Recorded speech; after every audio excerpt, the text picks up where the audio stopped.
All right, guys, we are here. We are here. We are here.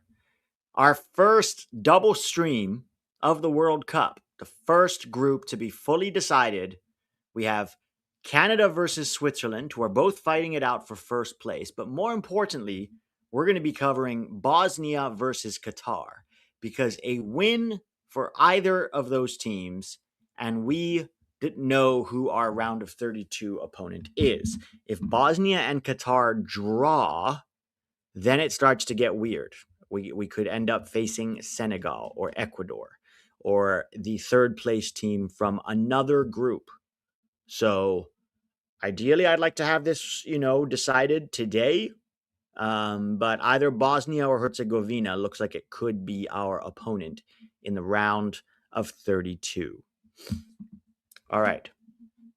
So, hey, Pete, how do you feel about the potential easy path US will get to the quarterfinals? If we face Bosnia, then Egypt. Feel like it's the perfect excuse for the world to downplay our success. There is no easy path to a quarterfinal, guys. It's not easy. If they are there, they're going to be difficult opponents. And the last time a national team celebrated playing Bosnia because it was quote unquote the easy path, they didn't qualify for the World Cup. I'm not a religious person, but I am a little superstitious. Or I'm not superstitious. I'm like Michael Scott. I'm a little stitious. So I don't want to celebrate, any opponents because that just feels like a recipe for a disaster. We have to take every opponent super seriously and be like, they could easily beat us, which is true. Look how many upsets there have been so far in this World Cup, right? We want Egypt to win and Uruguay to beat Spain. Yeah, I mean, potentially Egypt in the round of, 16 wouldn't be terrible. But let's see how this goes. We're also going to see who gets first in this group. Is it going to be Canada or Switzerland? So we're monitoring both games at the moment. Holy hell, I got a Landon Donovan and Tim Howard ad clicking on this video. Yeah, look, they do that. They get maybe 1,000 views on their podcast and they spend a lot of money advertising the YouTube video on other YouTube videos.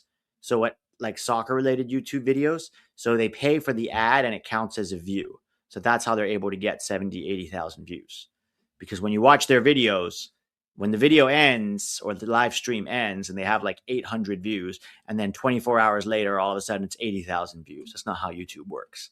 So they definitely pay for ads on other people's channels to try to steal other people's followers. So they do that a lot, believe me. I've heard this from lots of different YouTubers. All right, Pete, did you just say it's either Bosnia or Herzegovina? No, if I did, that was a mistake. It's Bosnia and Herzegovina or Qatar if one of them wins. We'll see. It's unfair. Qatar has to face Bosnia and Herzegovina. I just got here. We are rooting for anything but a draw. Yes, anything but a draw, and our path in the round of 32 is decided. I'm watching Switzerland versus Canada. I'm watching both. So I have Canada versus Switzerland on the iPad, and then I have Bosnia versus Qatar on the TV. So we're going to keep an eye on both of them.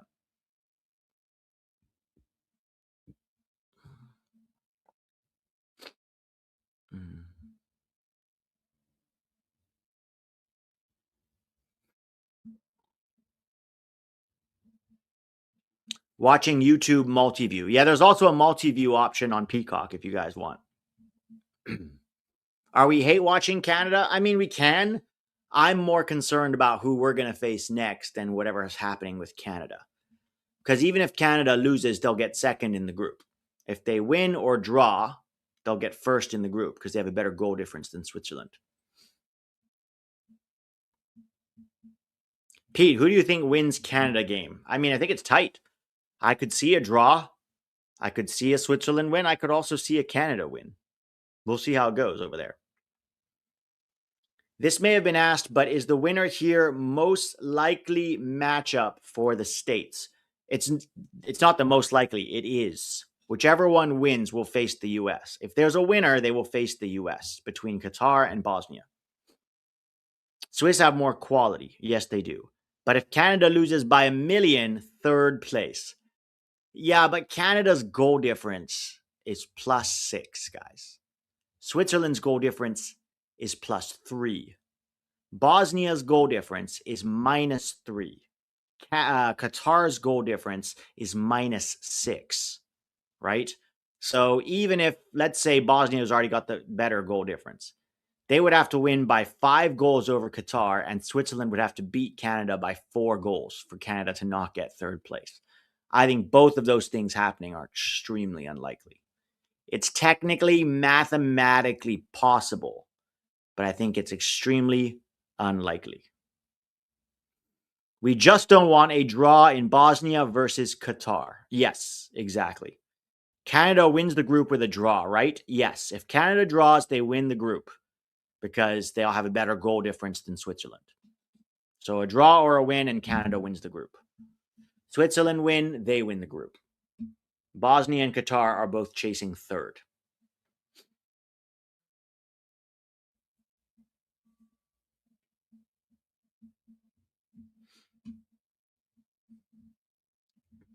How are you guys doing today? What you guys been up to? Let's look at the starting lineups here. Fuck mob. Let's start off with Bosnia and Herzegovina versus Qatar. So for Bosnia, they've got Vasilic in goal, Nikola Vasilic from St. Pauli.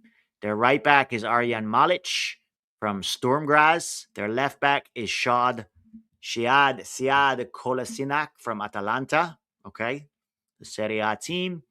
Stepan Radeljic from Rijeka. Nikola Katic from Schalke 04. Kerim Alajbegovic from Salzburg, 18-year-old left winger. Ivan Sunjic from Paphos FC is in the middle. Ivan Basic from FC Astana is also in the middle. And Esmir Baraktarevic of PSV Eindhoven and Wisconsin starts on the right. And then, of course, up front is Ermedin Demirovic from Stuttgart and the 40-year-old Edin Dzeko. For Qatar, they have Mahmoud Abunada in as the goalkeeper. Pedro Miguel from Al Sadd seems to be the right back, although he's usually a center back. Busalem Kuki, also from Al Sadd. Wow, they really have an aging team here, huh? 2 35-year-olds on their back line. And then Issa Lei from Al Arabi. And then their left back is Sultan Al Brake from Al Duhail, which is on loan from somewhere, 30 years old. Their midfield is Karim Boudiaf from Al Duhail, also 35 years old. Jesus, this Qatar team is old. Ahmed Fatih, 33 years old. Oh, my God. And then Jassem Gaber. Akram Afif, their 29-year-old striker from Al Sadd. Their captain is Hassan Al Haidos, also 35 years old. Jesus, this is like their last chance for like half this team. And Edmilson Jr., Brazilian naturalized citizen from Al Duhail at 31 years old. So more than half this team is above 30. This is an old Qatar team, guys. They are old.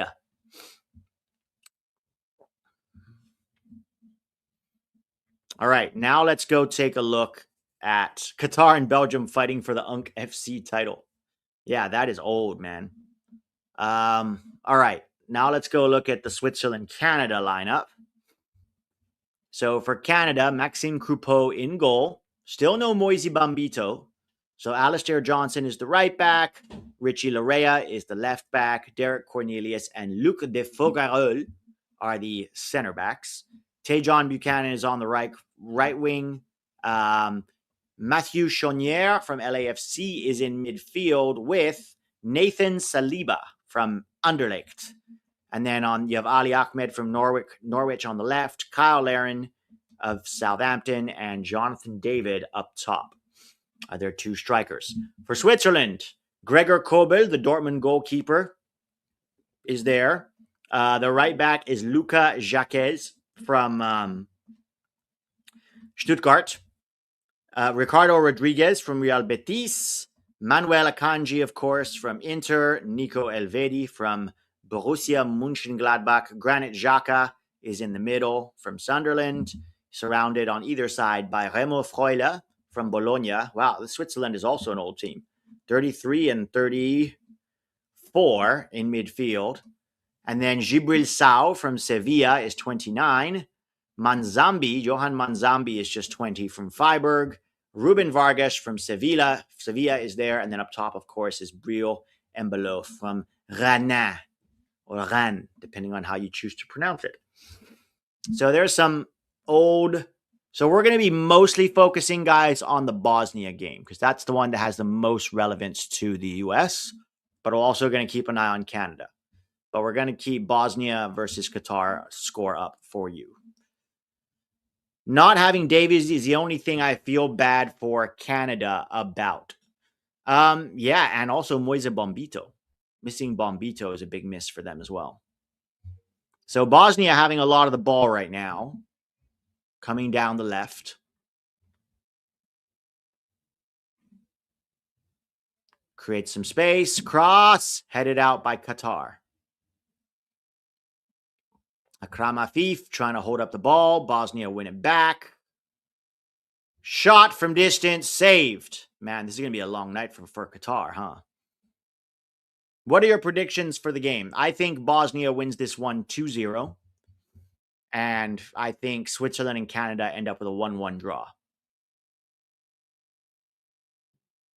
That's my guess.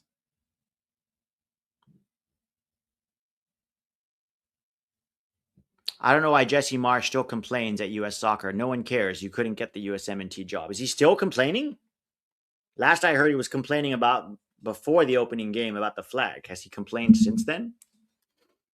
Only 2? Yeah, I mean, Bosnia are good, but I don't know if I see them putting more than 2 on this Qatar team. Unless they get another red card or something. That is possible. Look up Obenatar 512 for all the possibilities. You mean like on Twitter? I don't have Twitter open on this browser. But mostly, Jeffrey, I'm thinking there's going to be a winner to this game. If there's no winner to this game, then we'll look at other possibilities.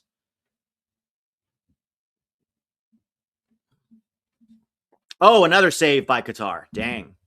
This could be a long night for Qatar.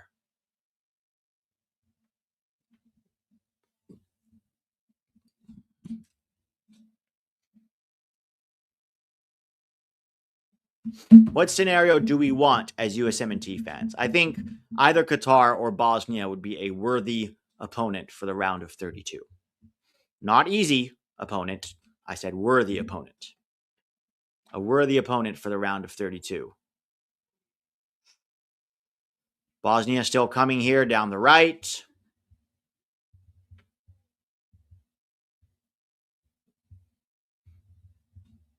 Cross, headed away.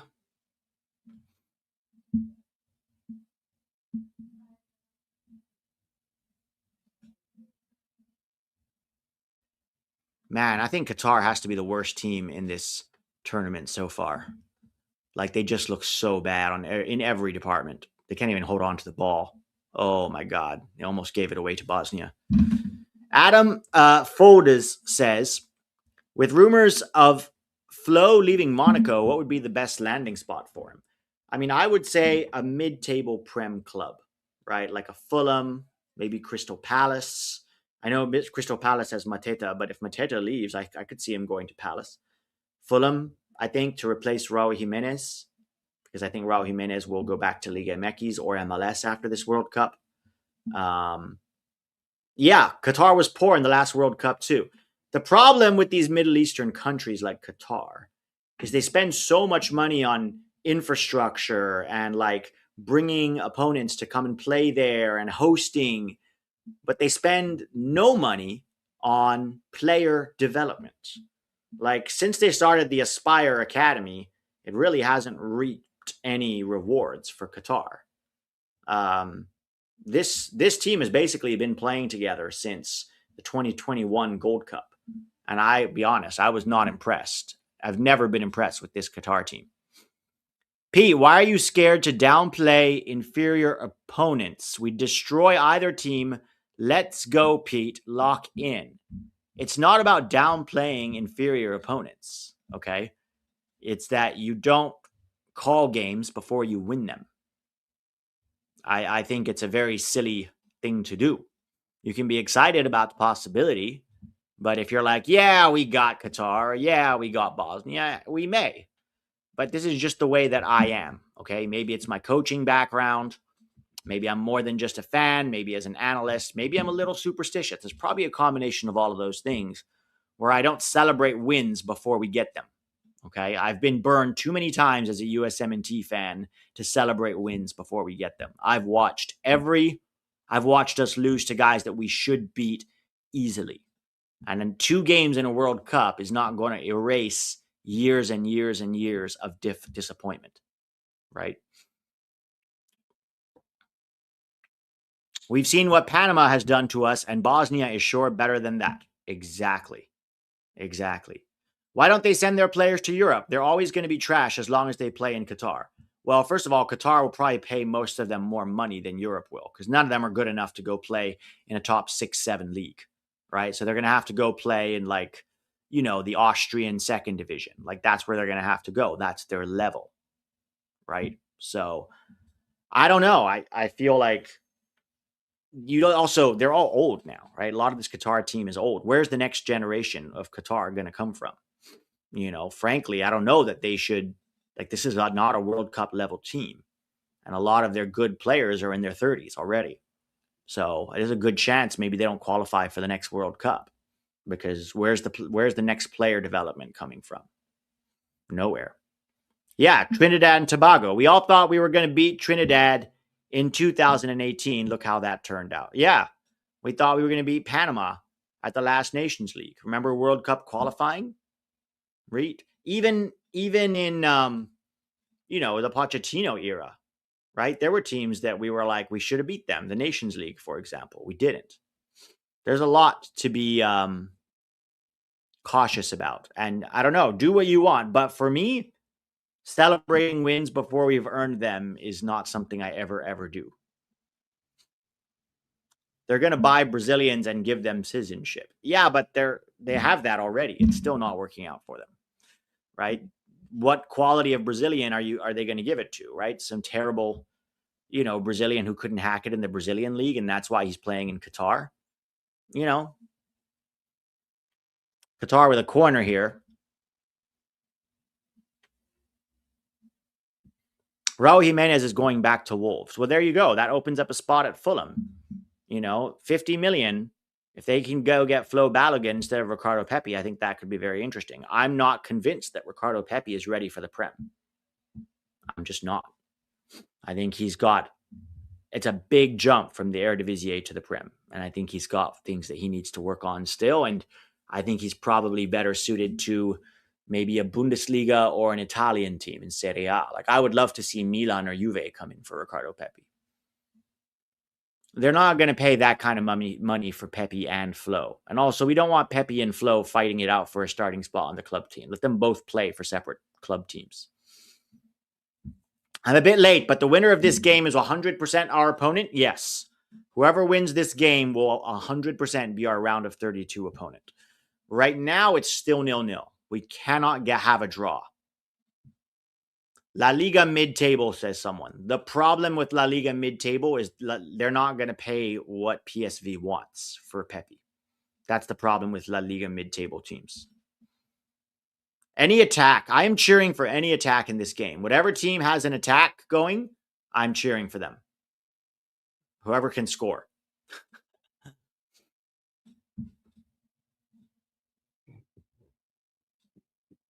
We got this. I hope Qatar wins, but I'll take either winning. Yeah, 100%.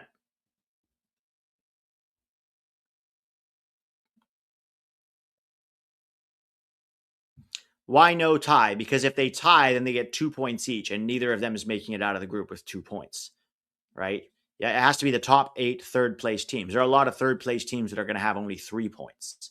So neither of them will make it out of the group if they get 2 points, because then they'll have 2 points apiece.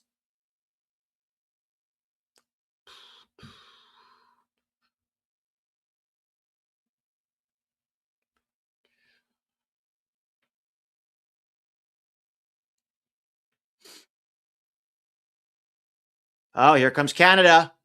Goal saved. Blocked. Cleared.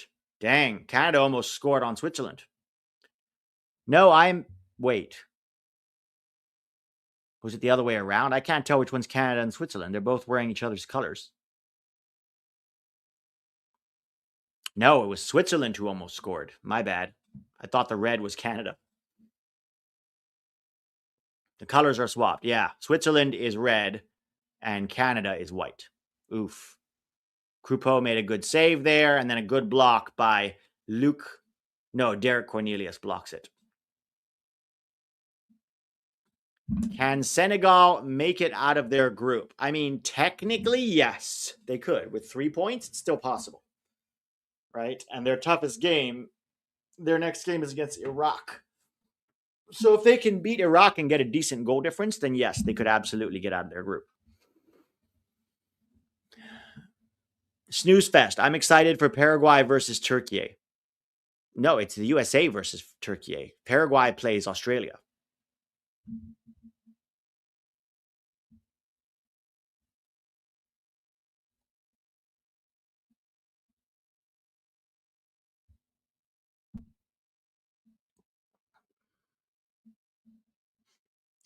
Bosnia gets a foul here. Free kick for Bosnia. Malic fouled.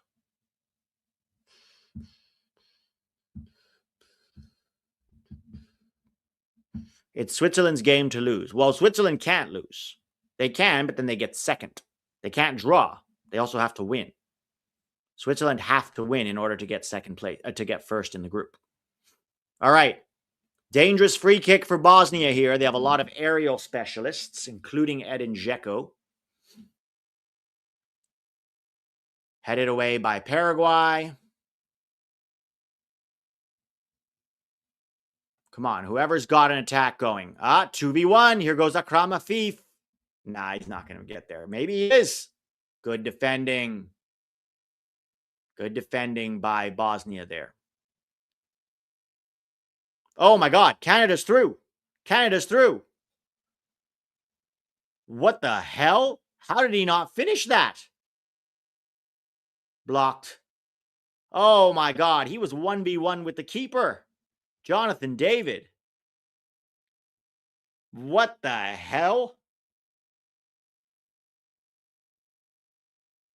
Dang. Canada messed up a breakaway. Yeah, he was 1v1 with the keeper with so much time. And the keeper made a good save, to be fair, but only because he hesitated. Oh, it was Laren. It was Kyle Laren, not Jonathan David. Here. He's through. Might have been offside. No, he was not. So he beats the keeper. Oh my God. Dude, just chip the keeper anyways. All right. Long throw for Qatar. Akram Afif is taking it. Oh no, it's not going to be a long throw. Cross, Bosnia clear. Yeah, he looked way off to me.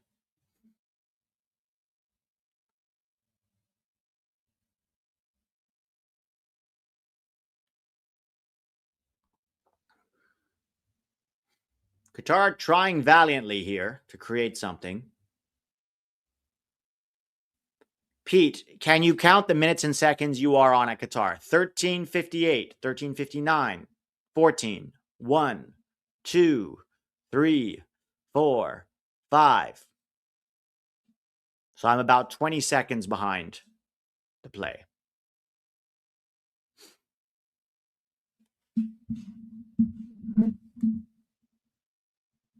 I don't know how Canada misses that, but that's bad from Kyle Laren for sure.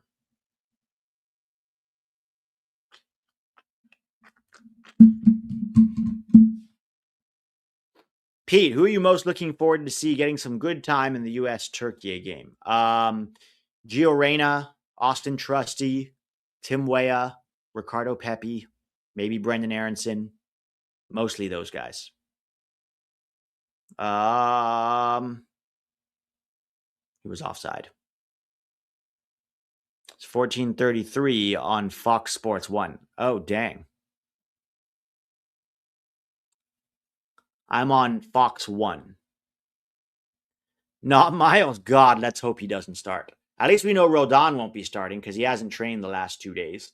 So very unlikely Roldan will be starting. So at least we know that much. It's going to be interesting to see who's the midfield double pivot. My guess is Berhalter and I don't know. Does he start Malik Tillman or Weston McKennie or Tyler Adams there? Tyler Adams would be so stupid to start him there. So stupid. Why is Canada wearing the away kit? I'm not sure. I think technically Switzerland is the quote unquote home team, but that doesn't make any sense because Canada are the home team. So I'm not too sure there.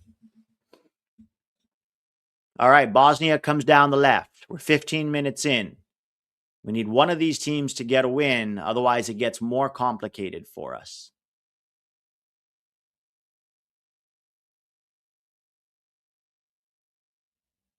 Oh, here comes Switzerland. He's in a foot race with Ali Ahmed. Ref says no penalty.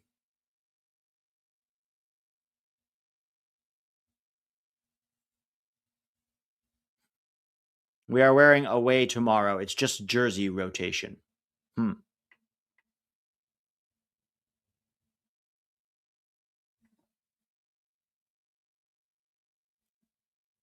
Start Trusty, Weah, Reyna, Zende, Barfston, and Aronson. Yeah, I would start all of those guys. Messi is the only one that gets awarded penalties. Oh my God. Bosnia almost scored. Shot just over the bar. It was a dipping. Yeah. Dipping. Somebody score in this game. Giving me anxiety.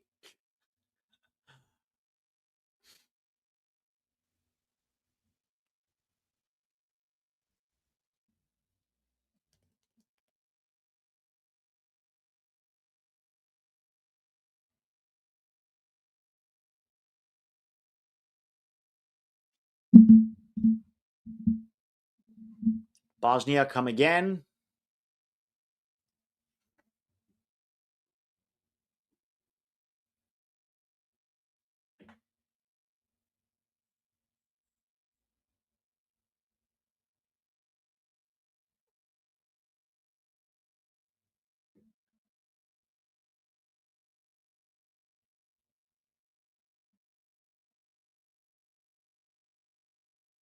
$18 minutes, but it feels like a lot longer, doesn't it, on both games?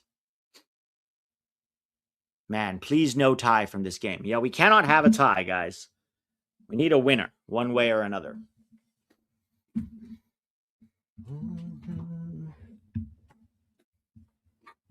All right, Bassett here.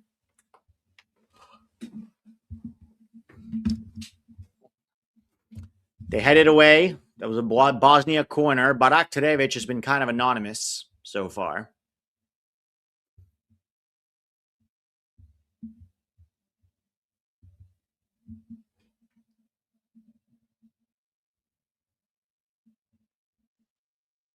Because if there's a tie, Mark Garcia, then neither of them gets out of the group, and our third stage group game goes somewhere else to another different group, potentially Senegal. Oh my God, Canada almost had another chance.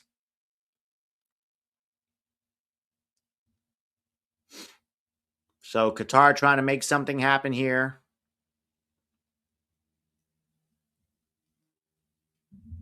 Akram Afif's pass back was a joke in the air.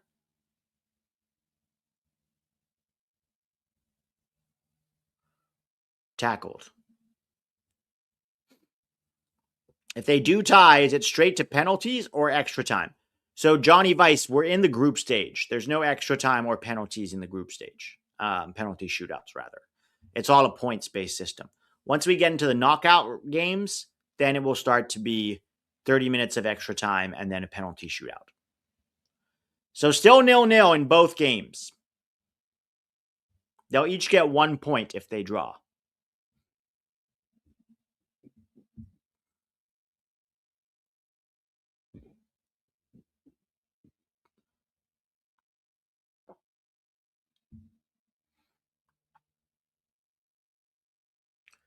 $20 minutes in each game, still 0-0. If they tie, we still end up playing whoever is in front of us and should be able to get the job done. Yeah, we could end up facing Senegal or Ecuador, both of which are difficult teams, very difficult teams. I would say more difficult teams than Bosnia or Qatar. I'll say that. Qatar really just kind of holding on for dear life here. There's not really a coherent strategy to Qatar, except either clear it or if you have a little more time, focus on trying to find Akram Afif. Bosnia could still take second in the group. It's extremely unlikely, Josh, because if Bosnia win and Canada lose, right? Well, technically, let's say Switzerland loses. Let's say Canada beats Switzerland 2-0. Yeah, I guess technically you are correct. No, they can't because if they're level on points with Switzerland, Switzerland beat them 4-1. So head to head is a tiebreaker. The only one they could potentially get ahead of is Canada because they drew 1-1 with Canada, right? So what you're essentially then getting is goes down to goal difference. And right now, Canada's goal difference is +6. Bosnia's goal difference is -3. So, yes, if Switzerland thrashes Canada and Bosnia thrashes Qatar, there's a small outside chance that could happen. But I don't think it's obviously not going to happen. Neither teams have scored a goal yet.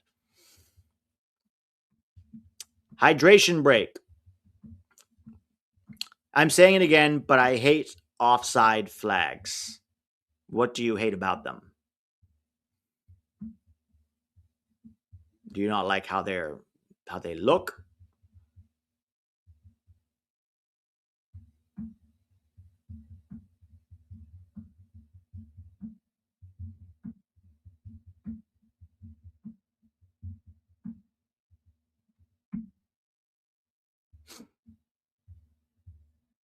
Oh, late ones. You hate late offside flags. I don't really have a strong opinions. If you're offside, you're offside. Whether you get it now or later, the VAR is going to challenge it. So I don't have too much of a strong opinion about that.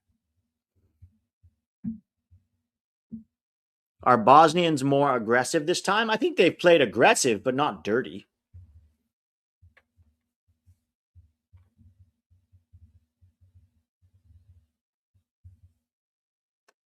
P, do you have any video ideas for after this World Cup?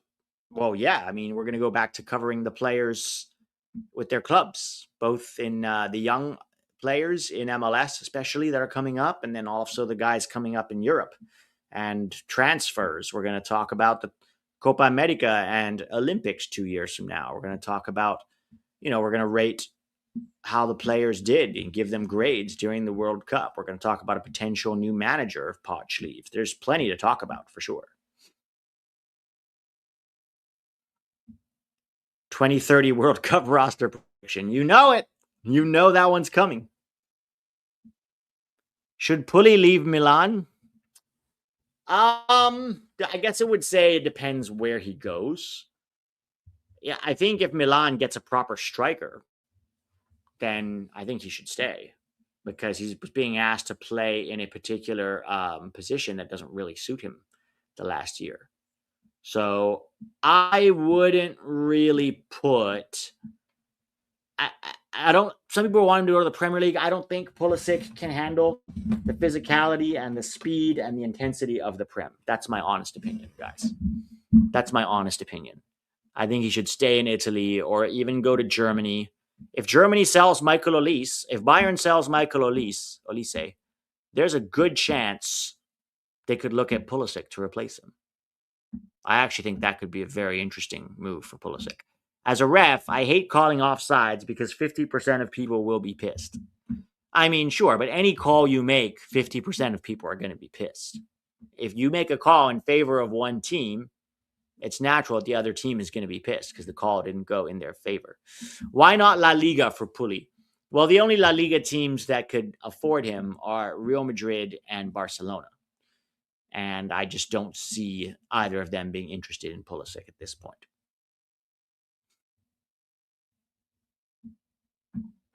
I think Pulisic to Bayern makes the most sense, or stay at Milan if they get a proper striker.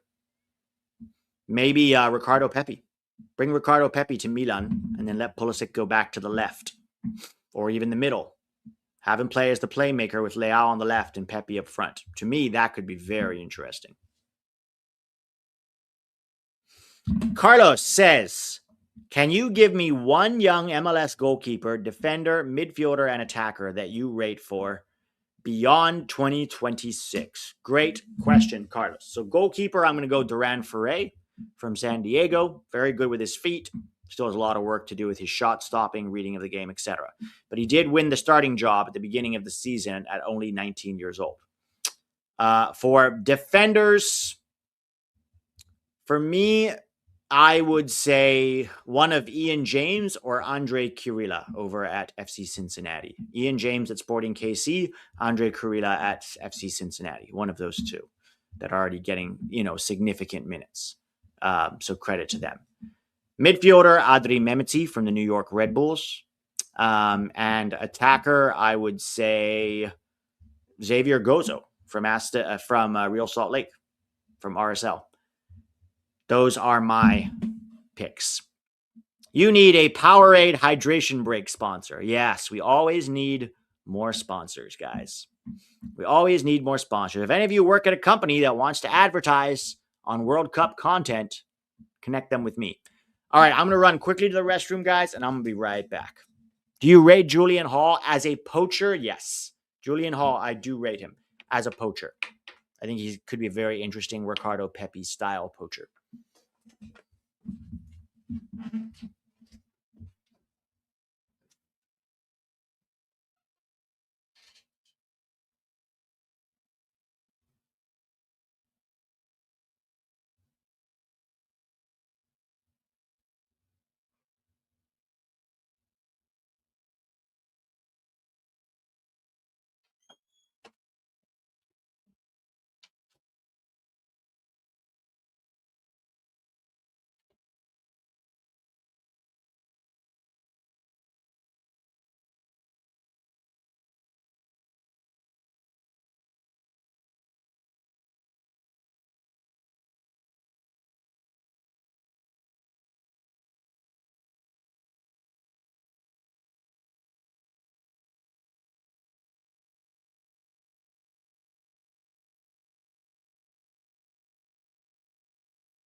All right, we're back. Both teams are still 0-0. This is not what we signed up for, guys.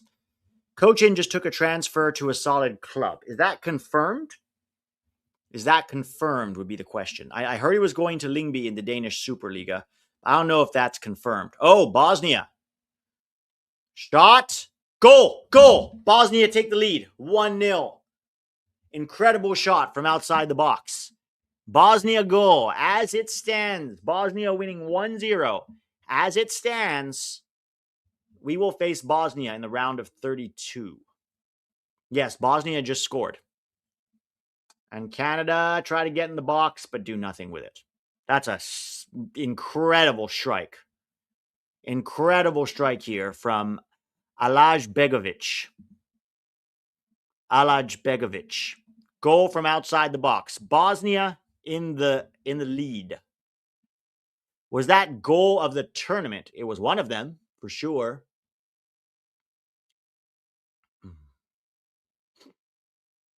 Yeah, from outside the box. So they play it into the channel. Then they lay it off. He collects it, dribbles. Beautiful strike at the near post, no less. Beautiful strike. Oh. The Canada game is still 0-0. So with all the goals, as it stands, Canada would win the group. Switzerland would get second. Bosnia would get third. And Qatar would get fourth. So Bosnia and Herzegovina in the lead here. And as of now, will face the United States in the round of 32. Remember, they beat Italy, guys. This is no scrub Bosnia team. It would be funny if we get Canada instead of Bosnia. We can't get Canada. Bosnia would have to destroy Qatar, and Switzerland would have to destroy Canada. At the moment, neither of those things are happening, and we're a third of the way through both games.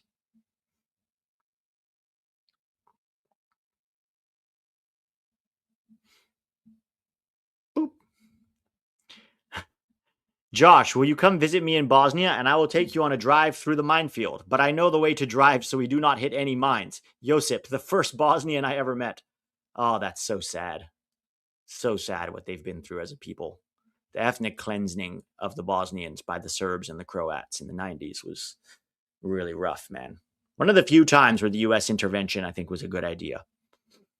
Pete, can we beat both teams, as in Bosnia or Qatar? Of course we can. Of course we can. Doesn't mean we will. We absolutely can. Talent-wise, we absolutely can. In fact, I would argue we would be the favorites against Bosnia. Slight favorites, but definitely the favorites. 10-man Italy, and Italy underestimated them. Hopefully our coach and players don't. Yeah, and even as a fan base, we shouldn't underestimate them. Bad things happen when you underestimate opponents. That's 20 years of watching football has taught me that. Bad things happen when you underestimate opponents. Pete, we would be overwhelming favorites against Bosnia. Overwhelming how, though? Like, they still have a decent team, right? This is a decent team. It's not like it's a bunch of scrubs. I would put this similar to Australia's level. Maybe not quite as good as Australia, but not bad either. On Friday, I am Egyptian. Yeah, that'll be another interesting game, right? To see if Egypt can win the group, because they very well could. If they beat, Bosnia almost scored again. Shot from distance, blocked, corner for Bosnia. Here comes Switzerland. Switzerland in the box. Lays it off. Save by Coupeau. Good defending. No, definitely not as dirty as Australia, but I would say player-wise, similar level. Similar level. We're too overconfident. We can't underestimate Bosnia. They will do everything to beat us in the round of 32. Yeah, they will. It'll be another very physical, aggressive, tough game. England underestimated Ghana. Yeah. This whole World Cup, teams have been underestimated. I do not want to join that party of underestimating opponents. Pete, most likely goalkeeper to start in 2030. Brady, Ferre, or Cochin? It's so hard to know. Cochin has the highest ceiling of the three, but that doesn't mean he's going to hit it, right? We have to see how Cochin does over at Lyngby. We have to see if Duran Ferre can earn his job back. That's going to be a big question too. And CJ Dos Santos took it back from him after he made some mistakes. And Chris Brady, we have to see, does he continue to progress as a goalkeeper and maybe make a move to Europe? Or is he going to stay and be an average MLS keeper? Oh my God, Bosnia scored again. Own goal. Own goal from Qatar. Sultan own goal. All right, guys. Now all we need, no, we don't need this. We do not want to face Canada in the round of 32, guys. It's too much of a rivalry this early in the World Cup. So now Bosnia's goal difference is -1. Canada's goal difference is 6. All right, 2-0. Bosnia with a good lead here. Making it even more likely that we face Bosnia in the round of 32.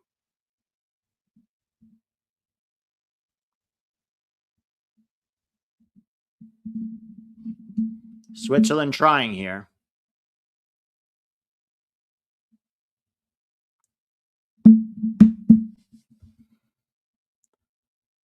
Yeah, I mean, it wasn't really the guy's fault. It was an accident. Dzeko hit it off his leg, and his leg deflected it into the goal. Not really anything that was like egregious. It was extremely unfortunate for Qatar. But Qatar have done nothing in this game. Absolutely nothing in this game.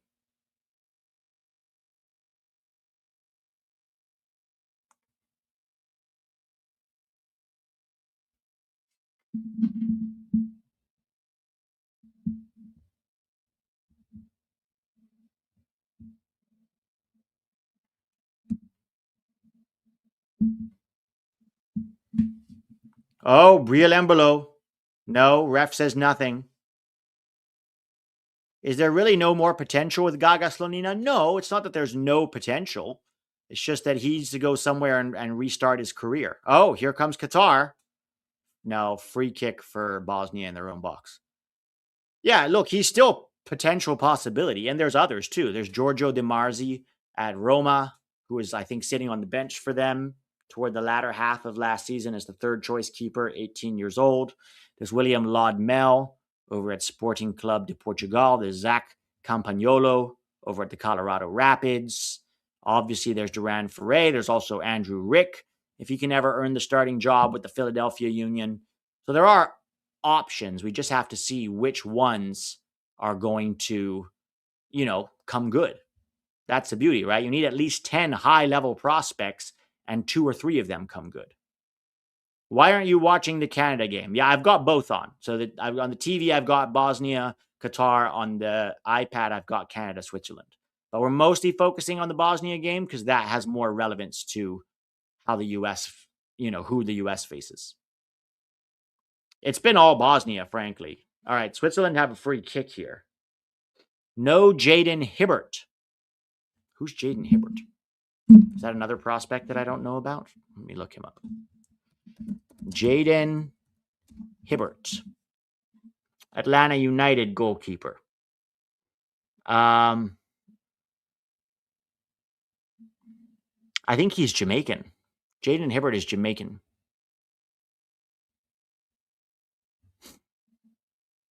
Yeah, he's already played twice for Jamaica.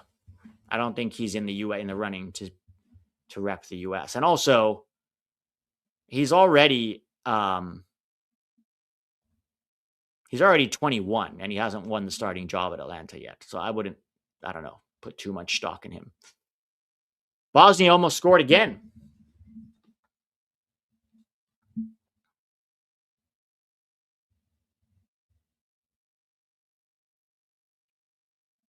All right, here comes Bosnia.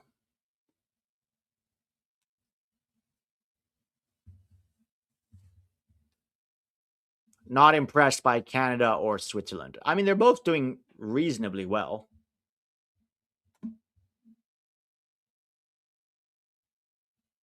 Oh, Bosnia are through. Bosnia are through. Shot off the post. Oh my God, off the post. Comes inside, defended well, and the keeper grabs it. Yeah, Canada are looking bad, guys, but they're facing Switzerland. Switzerland's still a good team. Switzerland beat this Bosnia team 4-1. They're a good team. The Swifties cannot finish a chance. Spicy Jeff says, Qatar is the worst team. They need Blue Chew Gold. Oh, no.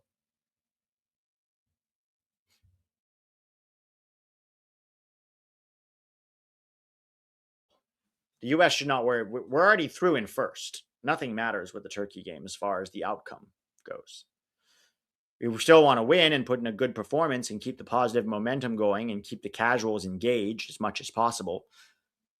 But it doesn't really have an impact on what happens next. We're going to play Bosnia next, regardless, if Bosnia wins this game, which looks like they are. Qatar have created literally nothing.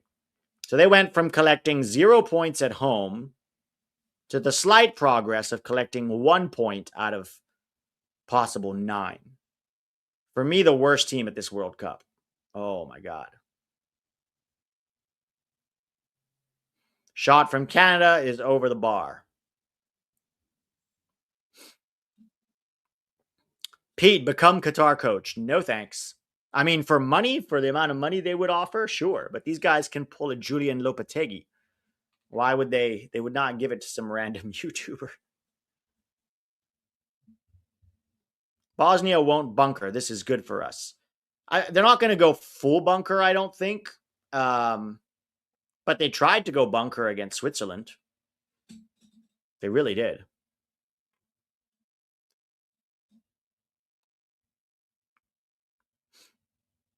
Oh, here comes Canada.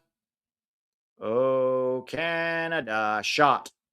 Corner for Canada here.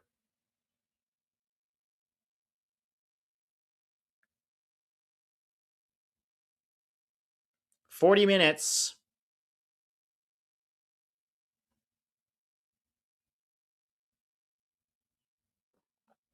Pete, are we going to rest basically our whole starting lineup? I'm not sure what Poch is going to do. I don't think anyone really knows what he's going to do. I think we're curious to see what he does.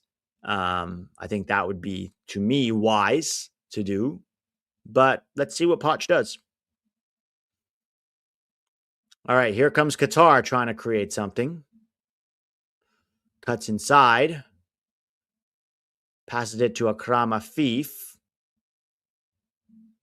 Is Canada the weakest of the three hosts? I don't know if they're the weakest. I would put them and Mexico in kind of similar company. Mexico did not look that great, even though they beat South Korea and South Africa.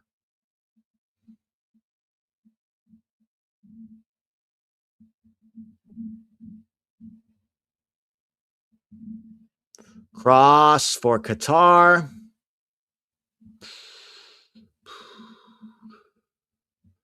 Qatar trying here, but they just don't look like they can penetrate at all.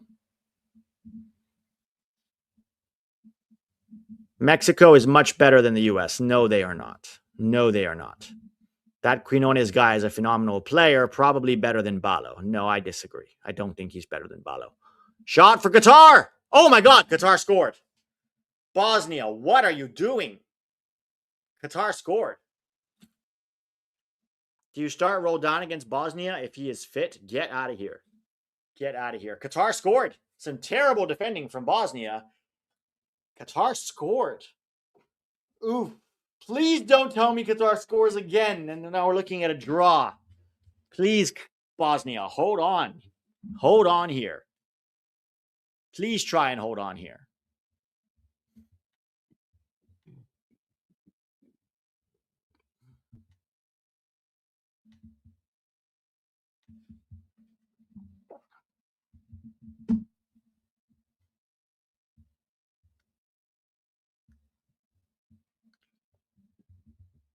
Oh, it was an own goal. He was trying to clear it and it slipped under him. Own goal for Bosnia. Dang. Imagine Qatar actually step up. I mean, we should find a way to beat either of these teams, whether it's Qatar or Bosnia. But Bosnia are the better team. That, to me, is very clear. A little bit unlucky there with that own goal, but they were kind of napping. Again, that 2-0 lead, right? It's a dangerous lead. 2-0 lead is a dangerous lead because it can be cut in half so easily, and then the entire momentum of the game can change. Canada, come again. Trying to create something. Shot is wide.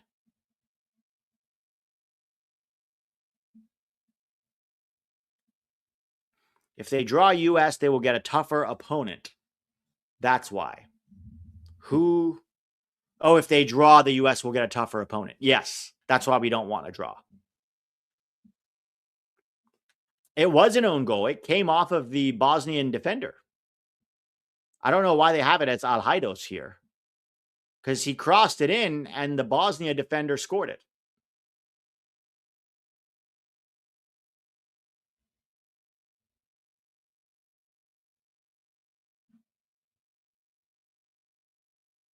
Shot from Qatar from distance.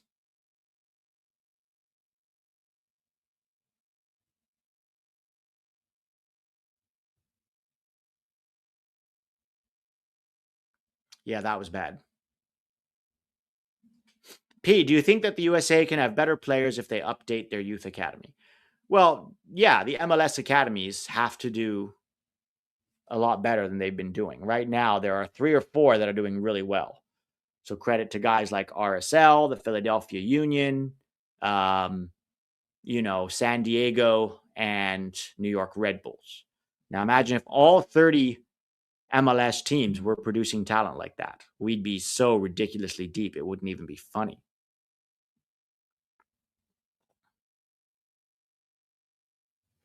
Qatar waking up here. Pete, they can win. I'm going to need more context for who they is. Kevin Paredes just went to Utrecht. Interesting. Not a bad move for him. Not a bad move for him. Eredivisie. Kid needs to stay healthy is the main thing.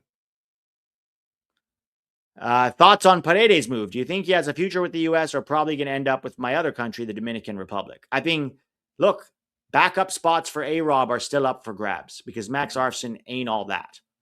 But he's going to have to learn to stay healthy at some point because Kevin Paredes has been injured for most of his career.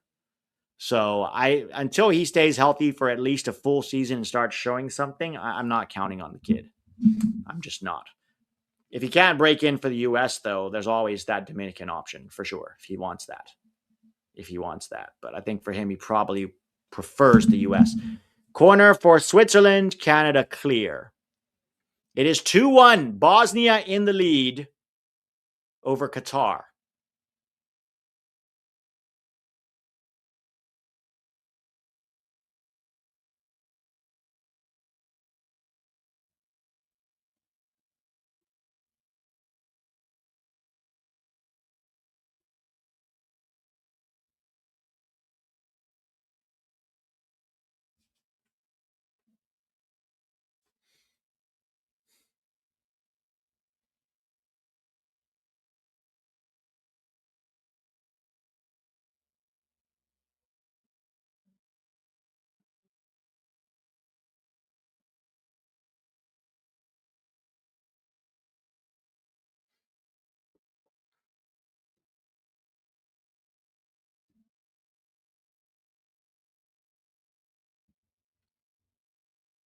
Happy Tom says, are there any outside-the-box solutions for resting Adams? Can Scally or Freeman play their 6? Anyone? Oh, Qatar through. Shot off the post. Oh, my God. Qatar almost made this 2-2, guys.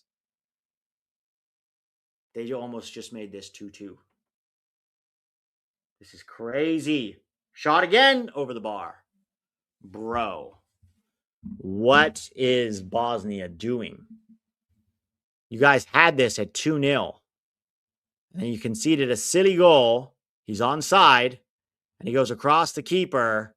Bro.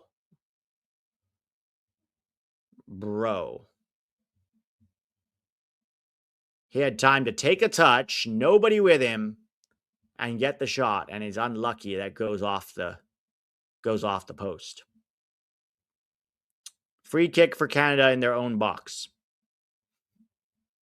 Bosnia's defense has not looked good at all, guys. It really hasn't.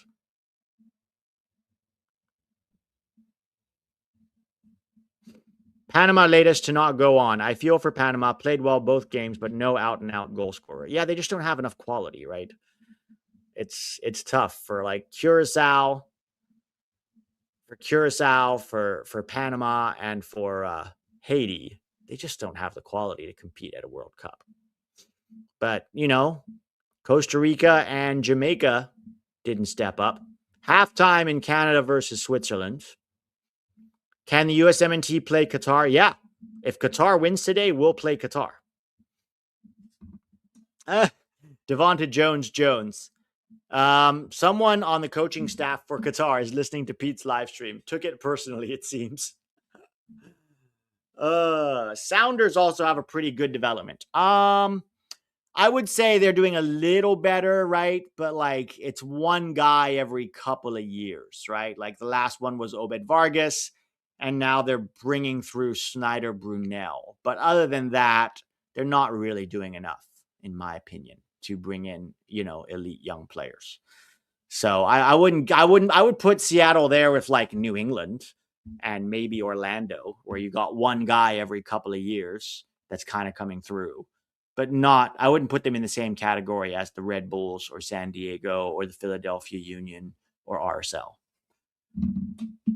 I feel like I'm a better soccer watcher because of you. Thanks. Well, thank you, Tom. Appreciate it. When did you start watching?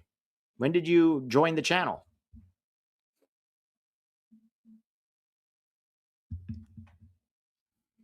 Reed Baker Whiting and a whole bunch of Sounders has flopped. Yeah, they've developed players, just not good ones. Right? The only good one recently is Obed Vargas. They're also buying a lot of ex-US guys that were never good enough for the US. Like Jordan Morris was there, obviously, already, and Christian Roldan was there. That then when they went and got Paul Arriola and Jesus Ferreira. So very hateable team. Beginning of the Berhalter era. Gotcha. What happened with Noel Buck? Got a little too cocky, thought he could play for England, and then nothing now. He's like a backup at San Jose. Couldn't make it at New England. Pete, what do you think about Brazil versus Scotland? I mean, I imagine Brazil's going to win that game. Only solid academy is Red Bulls and sometimes FC Dallas. FC Dallas is no longer in that conversation. What was the last guy that FC Dallas developed? Ricardo Pepi, right? Pepi moved from Dallas in 2021. What have they done in the last 5 years? Nothing. They haven't done anything. They used to have a strong academy when Luchi Gonzalez was their academy director, and he was bringing them in to the first team. But after that, once he left, it's just been a disaster. They've done nothing. What's wrong with San Jose Earthquakes? They are just not a serious club. I mean, look, this season they're playing very well with the first team, but as far as player development goes, the only guy they've had is Nico Shakiris, and they had Oscar Verhoeven and David Vasquez, and they wouldn't play them, and they ended up going to San Diego to be with, what's his name? Mikey Varas.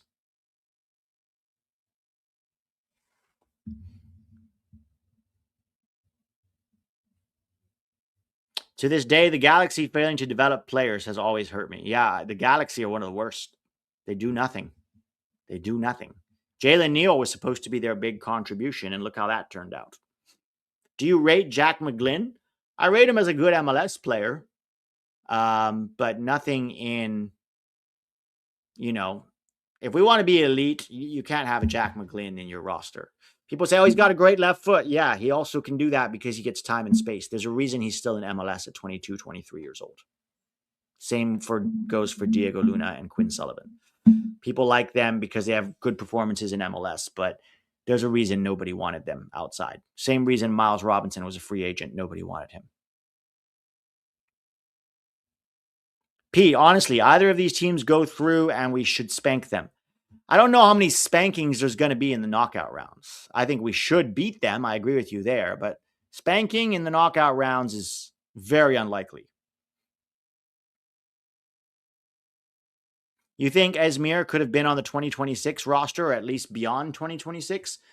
Potentially along the fringes, sure. Potentially along the fringes, it would be like him versus, Ale Zendejas, maybe. So it would be tight, but also not like if he didn't make it, you'd be like, what has he really done at PSV Eindhoven to earn a spot, right?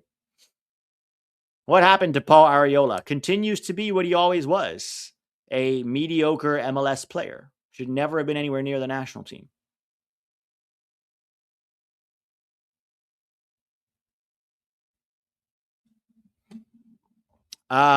Seemed like MLS kind of gave up on developing homegrown talent and league. Actually, I disagree. I think this season they've done it better than ever. And I've talked about this before. Is it because it never panned out, or did MLS just move to a different direction, chasing expansion instead of growth? MLS was never good at developing players, ever. They would sign old players, and then they would draft college players and maybe get one or two coming out of the academies here and there. But they were never good at it, and it was never a focus. Over the last few years, that's changed. They're getting better at it. And specifically this season, more American teenagers have been getting MLS minutes than ever before. I think we're at over 50 now. And the vast majority of clubs have at least one guy that they're giving, one American teenager that they're giving serious minutes to, even the ones that are typically not good at it, right? Like for Seattle Sounders, it's Snyder Brunel. For the New England Revolution, it's Peyton Miller. For Orlando, it's Justin Ellis, right? Some of them are terrible at it, but even, the LA Galaxy are giving minutes to that kid whose name I forget. He's kind of a winger. Maybe Antonio Yat Jr., you know who I'm talking about, the 18-year-old kid who can play as a fullback or as a winger. LAFC, disaster not doing anything right now. Jude Terry comes on, plays one game, scores a worldie, gets benched. Colorado Rapids have some young players, but no teenagers. San Diego's doing the best with Red Bulls and RSL. And then also the Philadelphia Union with, Kevin Sullivan and Finn Sundstrom and Malik Yakupovic and a few guys like that. Miami have Daniel Pinter getting a few minutes here and there off the bench. Harbor Miller. Thank you, Antonio. Yeah, Jr. Yes, Harbor Miller from the Galaxy. Portland are doing absolutely nothing. Eric Zoitsa, same thing as LAFC, comes on, plays one game, scores a banger. We never see him again. San Jose have some interesting young players, but no teenagers. Chicago Fire stopped giving minutes at all to Christopher Cups like they were last year because they brought in all these other center backs instead. So now Cups is down with the MLS Next Pro team, although Dylan Borso has gotten some minutes for the Chicago Fire. The Columbus Crew have done nothing. You could argue Taha Habrun getting good minutes has been good, but he's 20, so not a teenager. Still young, though. Miles Young from Minnesota United. I don't think he's gotten any minutes from Minnesota United. Miles Young. It's not even showing up. Who's Miles Young?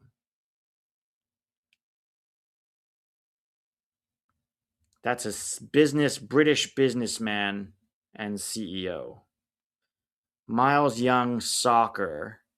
Oh, he hasn't gotten any minutes so far, as far as I can tell here.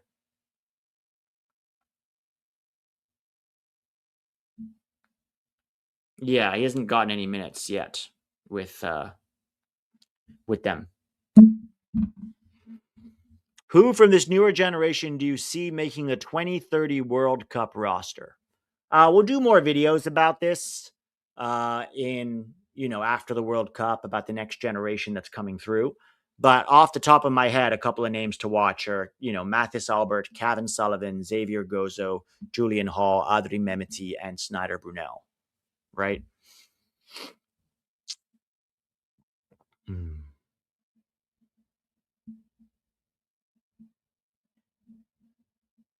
Who is Miles Young? Digital HD Technology knows about Miles Young, and so does Burke. Can you guys enlighten us a bit about this Miles Young guy? Because I have no idea who that is. SKC has been playing younger players. Granted, they're in a hefty rebuild. Yeah, I mean, the only teenager they've been giving minutes to is Ian James, which center backs, great. For Cincinnati, it's Andre Kurila, right? Andre Kurila. For them, Ian James for Sporting KC. For, New England, not only are they giving Peyton Miller minutes, but they are giving Ethan Kohler minutes, but he's 20, but he's a center back, right? So a 20-year-old center back is younger than a 20-year-old attacking player. That's just how the game works. Sounders Academy also had Obed Vargas and Jordan Morris. Yeah, but so for Sounders, Jordan Morris, went to college, number one. Number two, that was 12 years ago that he broke through. You can't be like, we have a good academy because we developed a mediocre MLS player 12 years ago. Credit to them for developing Vargas, right? And now they seem to be following up Vargas with Snyder Brunel, right? But look, one guy is better than nothing, but to have a really good academy, we need all of the MLS teams doing what New York, RSL, San Diego, and Philly are doing. If everyone's doing what those four are doing, guys, we're going to be creating incredible talents just by sheer numbers, right? A lot of them won't be good enough, or they might just be MLS level players, but now, 15% of them are elite, and maybe one or two of them are world class.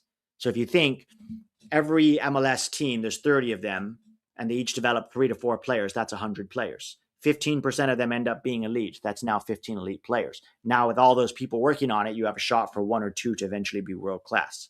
That's what we really need if we want to be a serious World Cup contender. Mm-hmm. Kevin Paredes just transferred to FC Utrecht. Yes, he did. Good for him. Let's have a quick word from our sponsor here. Everybody loves a sponsor. Okay. FanDuel is the sponsor of this video. Let's pull up the World Cup odds from FanDuel.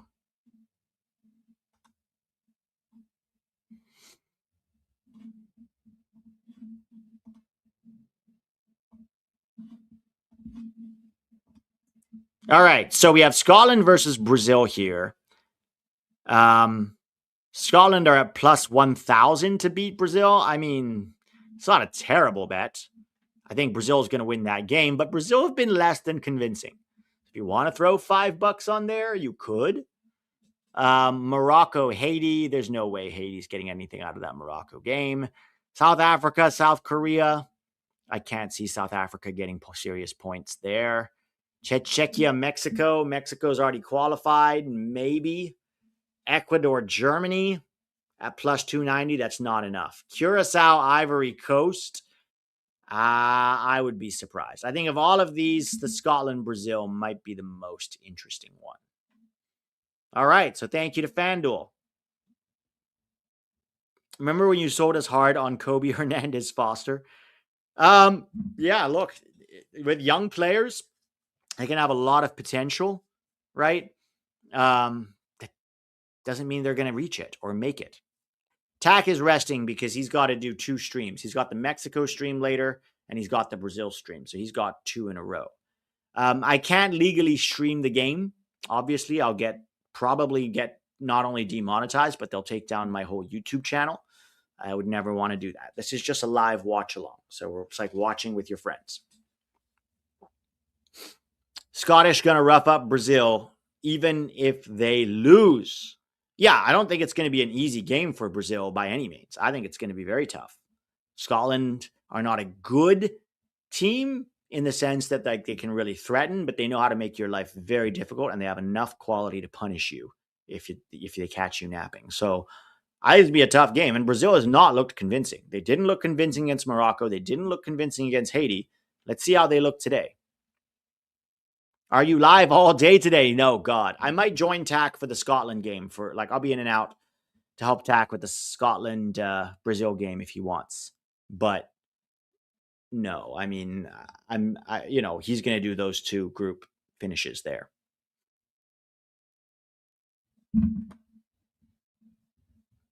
We also have, I believe, another sponsor on this video. Pull that up.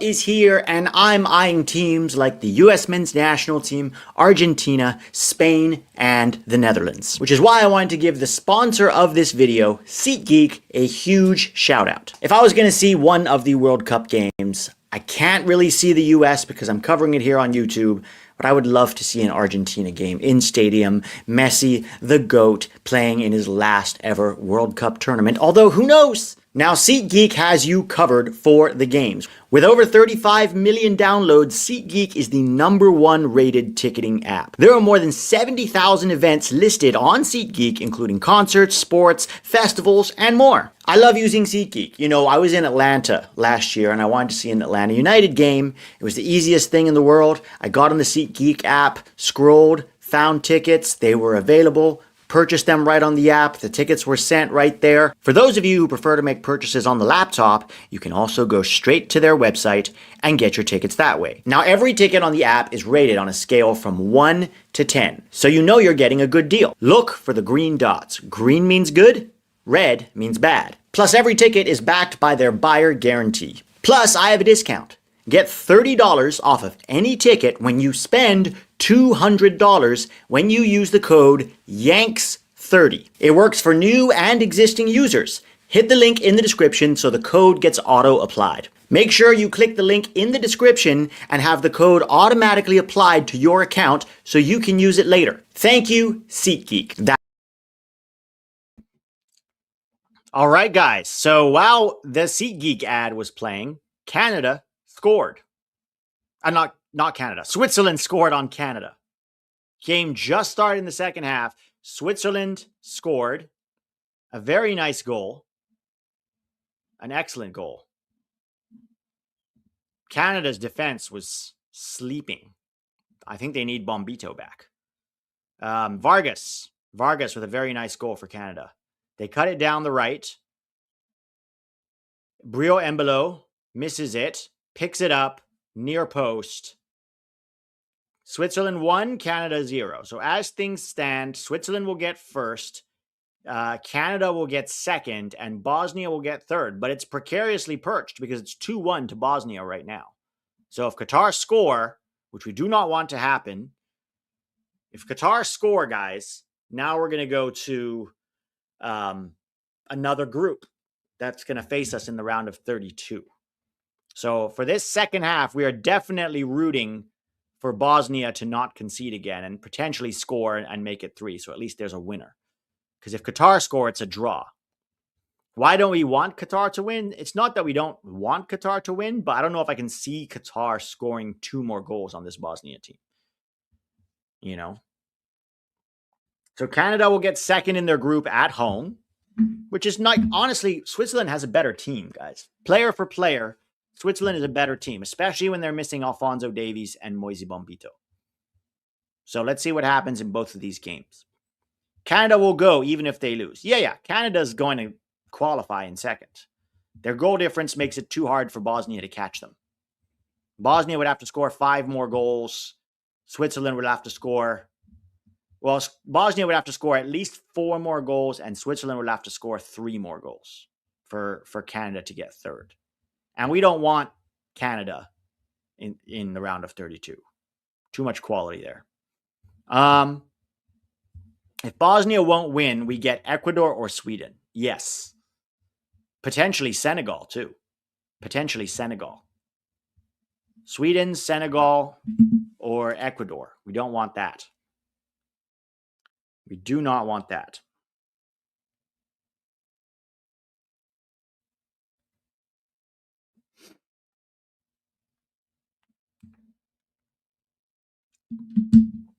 What do we have in terms of dual nationals abroad? Can we recruit some guys? I mean, Noah Kai Banks is the one we've been trying to recruit, but he's not available. There's a Japanese goalkeeper, a Japanese-American goalkeeper who's playing, I believe, in Belgium, whose name I forget, that we could potentially be recruiting. I heard we talked to him, but he hasn't made up his mind about anything yet. Definitely we should continue to recruit, but most of our prospects right now are coming out of MLS academies, for sure. Yeah, there's Colbreth. Montrell Colbreth is an interesting one. He is a winger, attacking player. He's playing with Germany's first teams right now. And I think he wants to represent Germany, but he's open to representing the US if Germany doesn't give him a chance. But we'll see. We'll see what happens. They've already got Lennart Karl coming through in his position, and they still have Florian Wirtz and Jamal Musiala and Leroy Sané. So it might be tough for him to break through. But we'll see.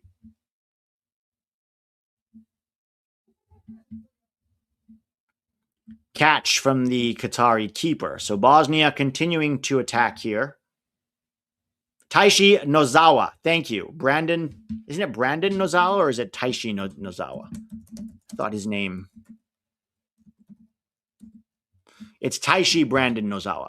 So Taishi Brandon Nozawa is the Japanese-American. He plays for Antwerp in the Belgian league. I can't see him breaking through with Japan, right? Now that they've got Zion Suzuki, who's still very young. He's 23 years old. 23 years old. He's played for Japan's youth teams his whole life. He may represent Japan in the future, but is he going to break through is he going to carve Suzuki out of that lineup? Does he want to be a backup for Japan in the future? These are the questions. Someone get Gaga out of Chelsea. Yeah, he needs to leave Chelsea and restart his career. Probably back in MLS. He may not even be good enough for MLS right now. This guy couldn't cut it in League One. Ball over the top for Bosnia. Qatar headed away. Davian Kimbrough. Yeah, he's an interesting prospect. Looks like he's going to FC Dallas, I believe. He could also still represent Mexico. Ooh, almost a good ball in behind for Qatar.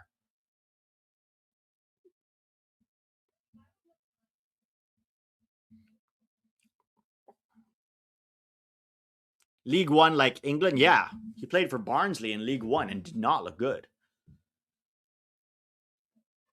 Japan doesn't allow dual citizenship. Yeah, that's the problem. For, Taishi Nozawa, if he chooses to represent the US, he has to give up his Japanese citizenship. And I think that would be very tough because all of his family and friends and his upbringing, everything is Japan. I think it's tougher to recruit because of Japanese dual nats for that reason. Because they don't allow dual citizenship.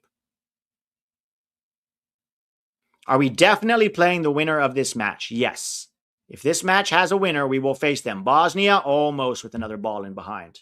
Caught by the Qatari keeper. Leonard Prescott is another interesting one. Leonard Prescott plays for Bayern, I believe. Leonard Prescott, he plays for their under-19 team. So I'm not paying too much attention to him until he gets into a first team somewhere. But he was born in New York. He's also a goalkeeper, right? And the thing is, Germany's goalkeeping position going forward, they're going to need young goalkeepers. So I'm not sure on him, right? If you look at Manuel Neuer's 40 years old, their backup is 36. So they could still use some potential, goalkeepers there. Antwerp has had several Americans recently. Didn't they also have Sam Vines for a while? What happened with Adrian Simon Gill? Got injured a lot, couldn't make it at Barcelona, moved to Atlanta United, hasn't gotten any minutes with Atlanta, any meaningful minutes at all. Matt Turner said he wants to be the starter next cycle. I'm sure he does, and that's a good attitude to have. But, we need better goalkeepers than we currently have. Yes, Josh Winder should come to MLS, 100%. Just come to MLS and play professionally.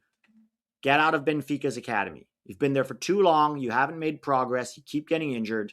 He was supposed to come to the Columbus Crew in January. I don't know why it fell through. Maybe because he got injured again. But this summer is the time. Oh, Bosnia almost scored again. This summer is the time for Josh Winder to get serious about his career because it's going to pass him by if he doesn't. He's 21 now. There's no excuse. There's no excuse. All right, so Canada on the right trying to create something here with Alistair Johnson, but Tajon Buchanan doesn't make the run. It'll go out for a Switzerland goal kick. How much do we want to bet Christian Roldan is going to be in 2030? He's not going to be there in 2030, guys. He's going to be 35 years old. He's going to be even more on the decline than he is now. And we're going to have a lot more midfielders coming through in that position. You've got, first of all, Adri Mehmeti, then Snyder Brunel, Matthew Corcoran, Brooklyn Reigns, Pedro Soma. That's 5 guys right there. 5 guys. Plus, Tessman, Johnny, and Adams will all still be young enough for 2030. And Aiden Morris. Although Roldan went over Aiden Morris this time. But think about that. 3 of the guys in the double pivot are still going to be eligible for 2030. Well, they're all going to be eligible. And there's also Sebastian Berhalter, right? Sebastian Berhalter will only be 29. If he goes to the championship and has a decent little championship career, he would be ahead of Roldan, right? So I think it's extremely unlikely that Roldan will be in that 2030. Although you never know. We thought that about 2026, and yet here we are. Honestly, just go become an assistant coach. I think Roldan will become a coach when he retires. I think when he retires with Seattle, he'll probably get a job either in their academy or as an assistant with their first team. That's my guess.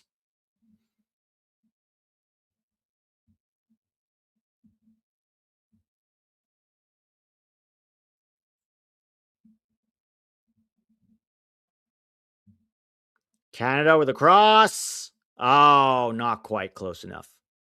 Yeah, Musa could also make a comeback. Completely forgot about him. Musa is still just 23, right? So you have Johnny, Adams, Tessman, Musa, right? Then you've got still Sebastian Berhalter. We're not even doing the young players yet. Right? That's 5 right there. Oh my God. What is this defending from Canada? Brio Embolo with the layoff. 2-0. Terrible keeping from Maxime Croupeau. Switzerland 2, Canada 0. Switzerland beating Canada. Canada very likely to get second place now. Second place for Canada. Switzerland tops the group. Canada will play second place.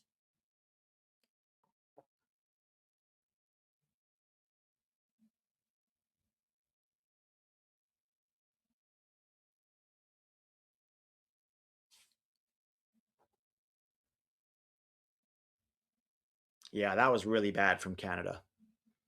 Baller, terrible defending and terrible keeping. So here, nobody tracks his run into the box. Nobody. And then oh my God, that keeping is so bad. It was right at him. It went in between his arm. It went under his arm and his chest. Look at this. What was that? Maxime Croupeau. That was garbage. Garbage goalkeeping. Yeah, there's also Busio, who could still make a comeback. Not to mention all of the young guys. So there's going to be 10, 12 players in that position ahead of Christian Roldan for 2030. And those are just the ones we know about right now. More could come through, right?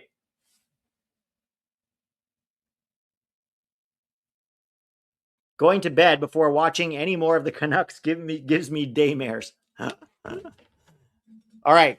Qatar have an interesting free kick here. This Bosnia-Qatar game, guys, is not locked up. If Qatar score, it's over. It's over. Then this group will not matter for us. Then we'll have to go look at the next group. Do you think Johnny will surpass Adams by 2030? I think they're very different players, number one. Number two, Johnny needs to stay healthy whenever it's time for a U.S. call. Whenever it's time for a U.S. call, Johnny needs to stay healthy because he keeps getting injured when it comes time to play for the U.S. So until he starts staying healthy, it's hard to root for the guy. Oh, Switzerland coming again. Canada making the block. Come on, Bosnia, score a third and make this safe. We don't want to risk the chance that Qatar could score a late equalizer. Oh, nice movement there. Cross. Qatar clear it. Why would it not matter if Qatar score? Bosnia could still score again. They could, but if Qatar score, it's back to being a draw. You can only go by what's happening on the field at this moment, not what might happen.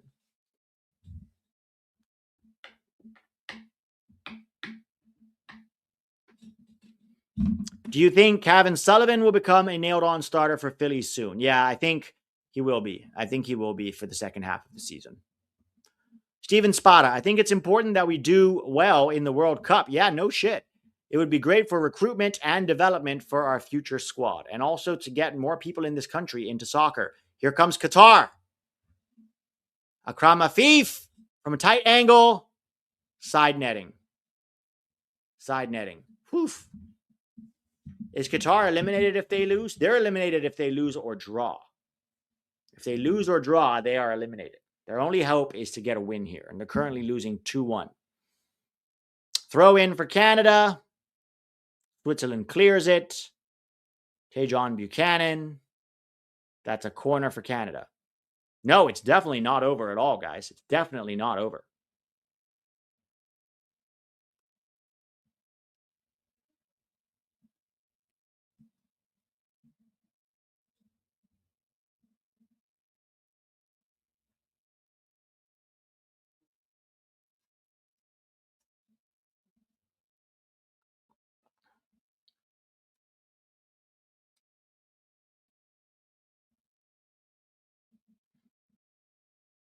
Long ball for Qatar. Canada playing it short here. Cross. Headed away by Switzerland. Empty net. Switzerland clear. I think without one, Canada is a bit cooked. Without one what? Oh, Alphonso Davies? Well, they're missing two very good players in Alphonso Davies and Moise Bombito. But they're in the knockout round, so hopefully they can try to have him back for that game.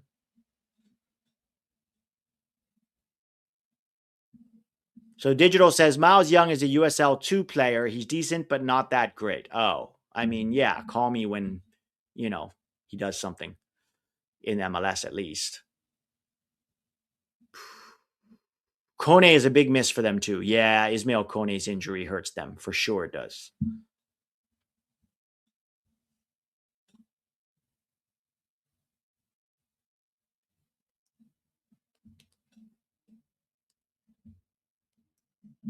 Long switch, looking for Akram Afif. Bosnia clear it. We win it. Qatar wins it back. Qatar coming at Bosnia now. Akram Afif, 1v1 as he enters the box. Flicks it in behind for Mendes.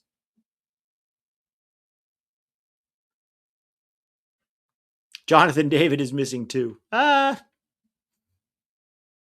and Pulley will tear Bosnia's defense. Will tear apart Bosnia's defense. Definitely have a good shot. We have a good shot against Bosnia, for sure.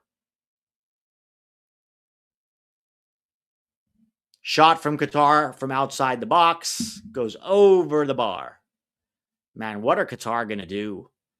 This is their team, and half of them are in their mid-30s. Who's the next generation for Qatar?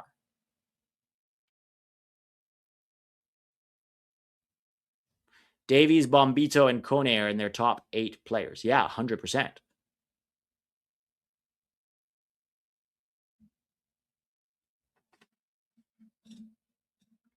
Bro, if Qatar win, will we face them or will we get a tougher opponent? No, if Qatar win, we will face them. Whoever wins this game, if there is a winner of this game, they will face the United States.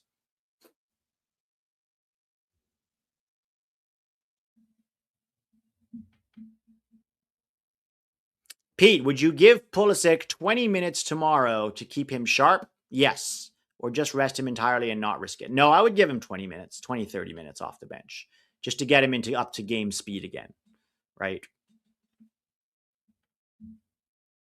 Oh, here comes Qatar down the left. Cleared by Bosnia. The cross is in, cleared. Qatar's next generation is the passport office. I mean, but even the guys they managed to get, like the 2 Brazilians they got, are terrible, terrible players, right? These are guys that play in the Qatari league. The only way they can get citizenship is if they play in the Qatari league. So if you're at the Qatari league level, you're not really much better than Qatari options. This is Qatar's golden generation. Should be seeing them at the next several World Cups. But this golden generation, so many of their players are already in their mid-30s. So I don't know what to tell you. If this is, and this golden generation hasn't, I mean, I know they've won Asian Cups. I don't know how they've won Asian Cups because they don't look good. I don't know. They definitely don't look better than Japan or South Korea or even Australia. So I don't know. Oof. Bosnia clashed with his own keeper. Still 2-0. Switzerland beating Canada 2-0. Bosnia beating Qatar 2-1. First would be Switzerland. If these results hold, it would be first Switzerland, second Canada, third Bosnia, fourth Qatar.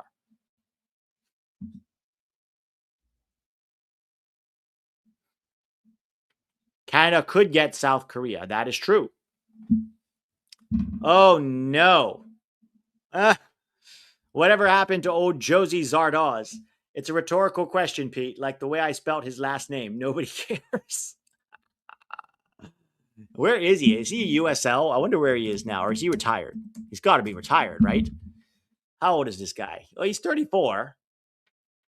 Let's see who he plays for now. I think he's retired. Yeah, he doesn't appear to have a club. I think he's retired, guys.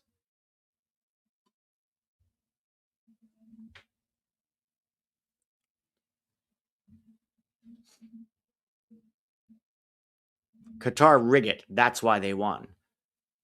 But how do you rig it against like Japan and South Korea? They want to win it for pride.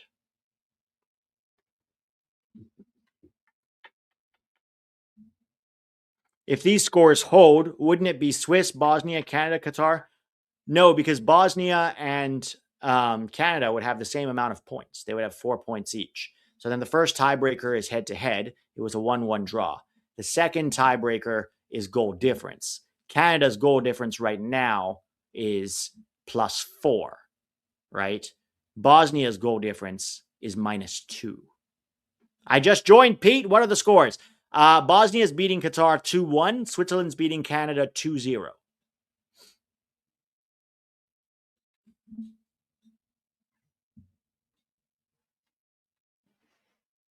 What is Jesse's excuse going to be for this lackluster performance? I mean, look, Switzerland are a good team, right? They beat Bosnia 4-1. I don't think there's shame for Canada in losing this game. They lost to the favorites in the group. They lost to the better team in the group. So I'm not totally surprised.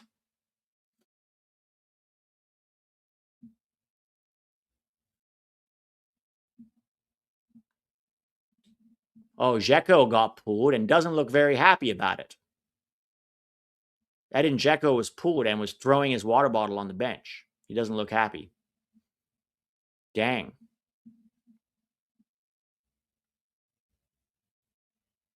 Esmir has been very quiet in this game. I'd actually argue Esmir's been quite poor in this game.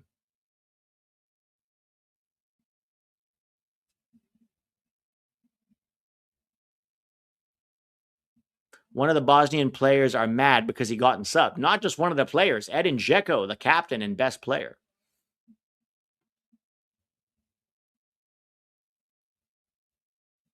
Jesse Marshall said Canada lost because the USA doesn't have heart. Yeah, he's 40 years old. This group is so bad, says Steven Spada. Yeah, it's not a great group. Canada got an easy group because of Italy, right? If Italy was in this group, now it might be a different thing. But Italy's not that strong either. On paper, it's Italy, but they lost to this Bosnia team, so that's on them. Canada should have wore red. Okay. Bosnia with the long ball.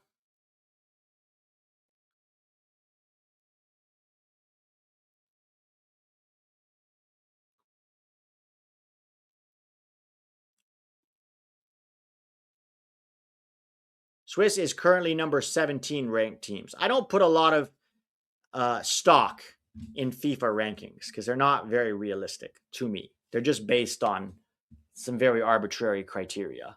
It's very hard to say, oh, you're better because you won more games. But then if you face easier opponents, I just don't think FIFA rankings are a great indication of where you're at. I think player pool is probably the best one. And then that alongside results.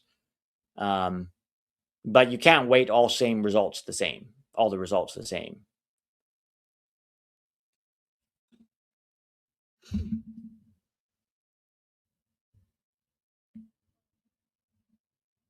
Cross for Tajon Buchanan. Switzerland clear. Pete, in what scenarios would we have to face a Senegal or Ecuador like you mentioned? So if Qatar score here, which they still could,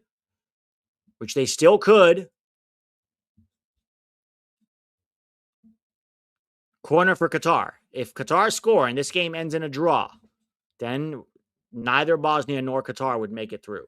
Akram Afif doing well to earn a corner here for Qatar. No subs from Switzerland yet either. Yeah, the World Football ELO rankings are better. I agree with that. How are my Swiss brethren doing? They're doing well. They're beating Canada 2-0 in the 70th minute. Canada doesn't have a brain. They can't play good soccer. Oof. That's rough. Oh, my God. Bosnia? Oh, they cleared. Let's see. Have you seen Macwell's tweet? He addresses his hate watch on the USMNT. Let's see what Macwell had to say about that.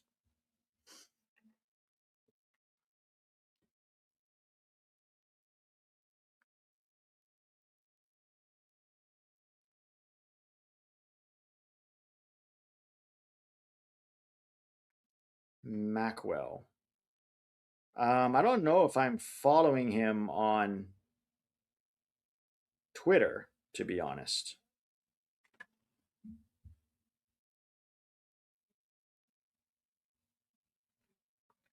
Oh, here we go. So this is what he says. I'm going to be real. I lost a lot of love for the USMNT over the last year, and I've said in the past I was going to hate watch them. And then I saw the video of the Iran supporters hate watching their team because they don't support the government. And I was like, these players don't even come close to representing that. Are y'all stupid? And then I looked at myself in the mirror.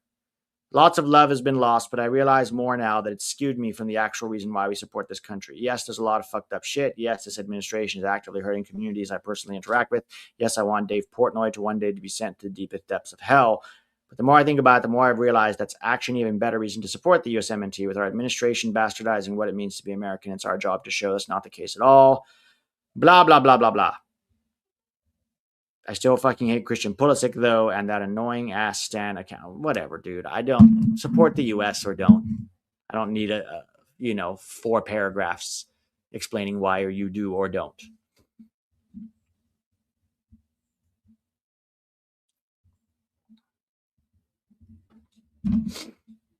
The biggest conversion of you soccer fans in this country won't be casuals.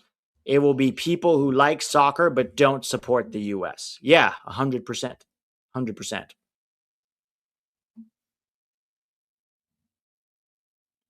All right, we're in the hydration / commercial breaks for both games. Switzerland is winning 2-0, and Canada is winning. I'm sorry, not Canada. Bosnia is winning 2-1 over Qatar. Let's see. Clutch City O says, check your DMs. DMs on Instagram or on Twitter?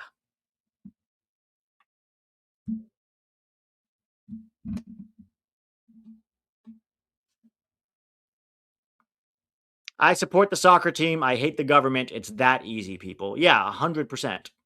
100%. You do not have to like your government to support your national team.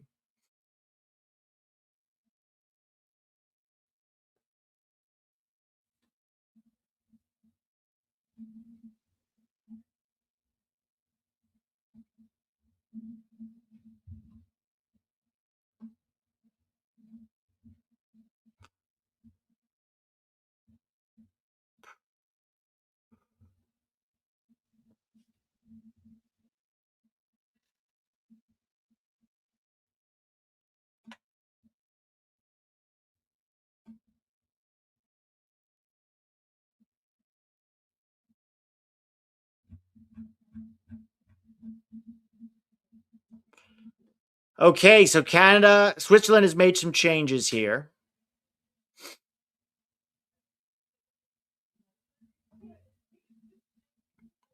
Bosnia and Herzegovina versus Qatar. 20 minutes to go in that game. The Canada Switzerland game will end first, it looks like, because they're slightly ahead.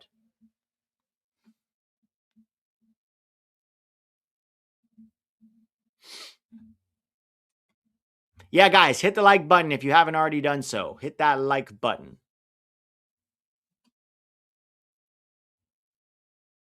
Clutch City, are you AB on Twitter?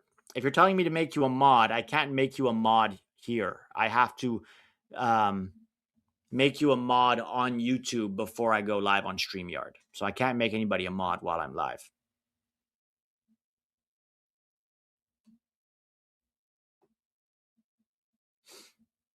All right, here comes Canada. Ball over the top from Luc de Fougerel. Tajon Buchanan with a very nice touch. Goal! Oh my God, that's beautiful work from Tajon Buchanan. And a good finish from Kyle Aaron. No, that's not Kyle Aaron. Canada goal. Wow. Why is Koble so off his line there? So it's 2-1 in both games now. 2-1 to Switzerland. Canada. Let me bring up the, let's bring back the FOT mob, guys. So Canada have pulled one back with an excellent goal by young Promise David, who came off the bench and has pulled one back for Canada here.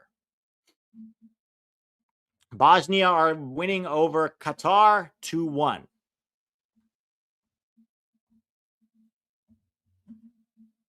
That was really great work by Tajon Buchanan. 2 very good touches. 1 touch to bring it over the defender's head, and then 1 other touch to play in Promise David. Really nicely done. All right, 2-1. What happens if Canada ties? Then Canada tops the group, and Switzerland will get second. if they tie, because it would go to goal difference. Head to head, it would be a draw, so it would go to goal difference, and Canada has a better goal difference than Switzerland. Switzerland wasted a lot of chances against Qatar. That would come back to bite them if Canada manages to get a draw here. Here comes Bosnia again. Come on, Bosnia. Let's make this safe. Qatar could still score, and we have to be wary of that.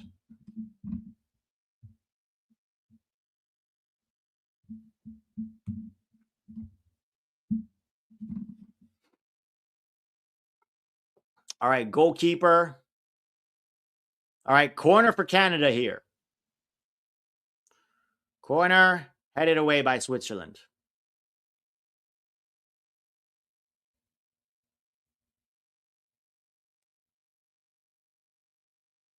Maxime Coupeau with the long ball. Canada clear it.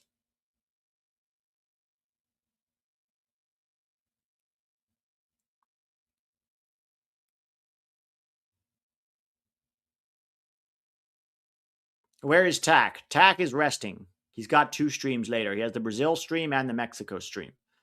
So he's resting.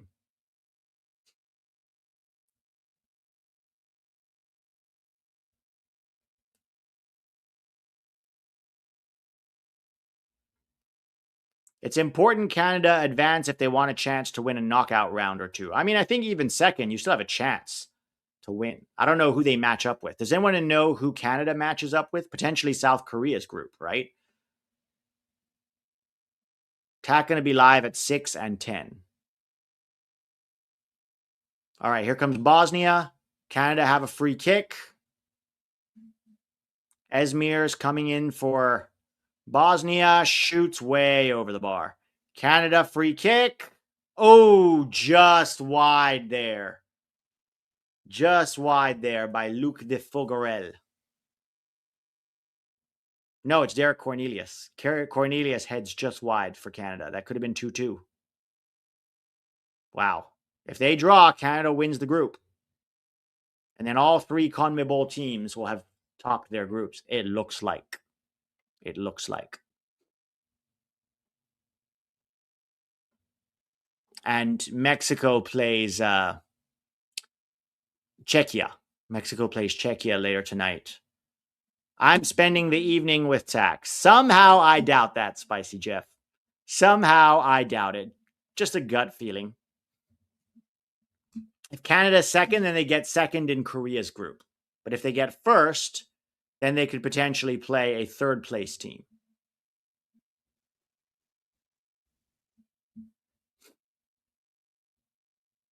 Wouldn't Canada get an easier opponent if they get second? No, because if you get first, you're more likely to get a third place team, I believe.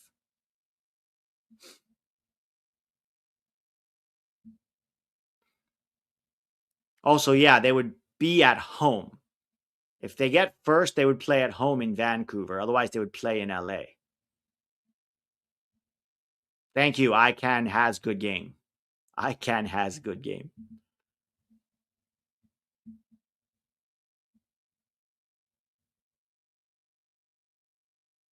Chances of us making it past the round of 16? Well, so far we have to wait and see how things play up, but it looks like we'll face Bosnia and then one of Belgium or Egypt or Iran in the round of 16. Belgium would be the toughest, but all of them would be good teams. So what if Canada ties? Then what? So if Canada ties, then they top the group. If it's a draw, then they top the group. And it looks like, I think if they top the group, they would play a third place team from some other group. I'm just not sure which one. But they would top their group. USA Bosnia for round of 32 is about to happen. Yeah, if this result holds.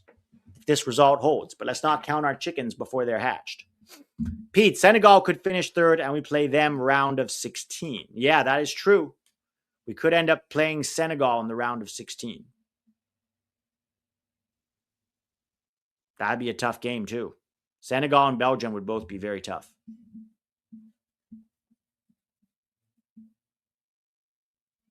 Can we play Canada if they finish second? No. No, only if they finish third. We would face the third place of this group.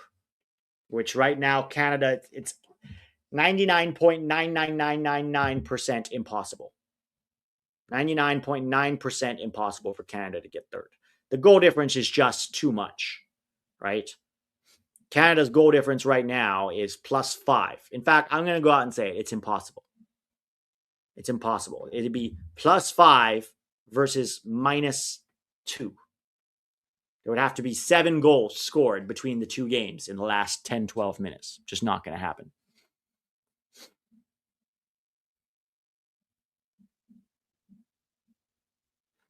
Bosnia, do not give up any silly balls right now, please. You cannot have a draw. In fact, do it better and go score again. Esmir. Oh, saved. That was a good shot by Esmir.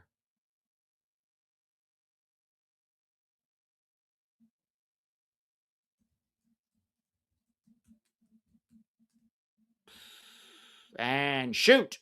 Saved.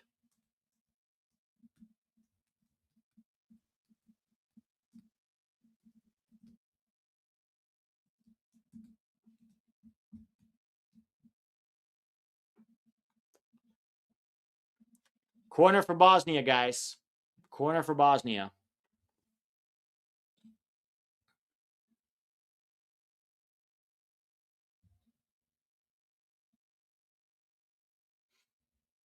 It's going to shoot from distance. It's blocked. Qatar clears it. Bosnia whacks it. Shot. Goal. Goal. 3-1. 3-1. 3-1. Game over. Bosnia it is. 80 minutes and it's 3-1. Switzerland also almost scored again. 3-1 to Bosnia, guys. 3-1 to Bosnia. Bosnia goal. 3-1 over Qatar. As of right now, very, very high chance we're going to be playing Bosnia. Very high chance. Bosnia in the round of 32.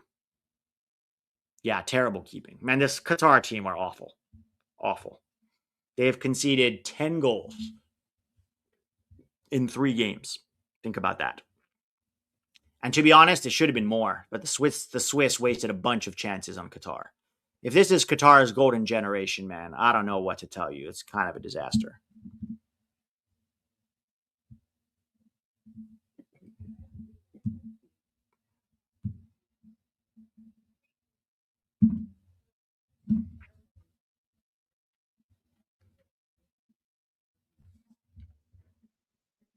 Yeah, Bosnia scored 3-1. Canada trying to find an equalizer here. Didn't Bosnia take out Italy? Yes, they did. They're not going to be an easy team, guys.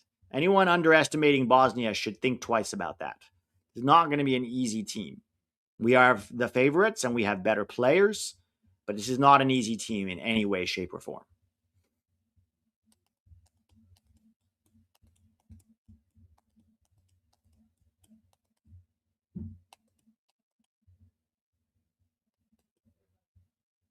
Oh, he took off his shirt and got a yellow, but I guess it doesn't matter because it's the third game. Bosnia is dangerous, but they are beatable. That's a great way of putting it. Dangerous, but beatable. I'm not in love with the Bosnia matchup. No, I'm not in love with any of it. We have to stay focused. We have to play well. We're going to have to earn every piece of every blade of grass, every inch of land, and we're going to have to be at our best and also get lucky, right? We have to play like we did against Paraguay, like we did against Australia. Having Pulisic back, hopefully, fingers crossed, will help. It will absolutely help. Bosnia going to bunker. They're going to do a lot of bunkering, yes. But we've already beat Australia, who bunkered, right? So I think it's going to be a tough game for them. They also tried bunkering against Switzerland, right? They beat Wales and they beat Italy. Yeah, no, 100%. They beat Wales. They beat Italy. They got a credible draw with Canada. And they beat Qatar.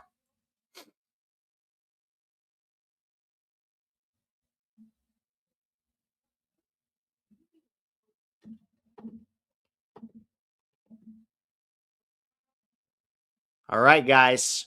83 minutes. It's looking very likely to be Bosnia versus the United States.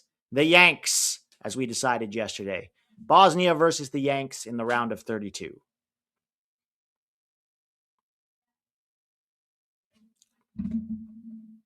Yeah, this is very sus. Dave Valensky says, so you're telling me that Qatar won Asia Cup? How is Japan, South Korea, Australia, and Saudi Arabia not dominating this region? That's a great question, Dave. I did not watch the Asian Cup, so I don't have a lot of insight on that. It is very questionable how a team this bad won the Asian Cup twice. Because if you look around, you're right.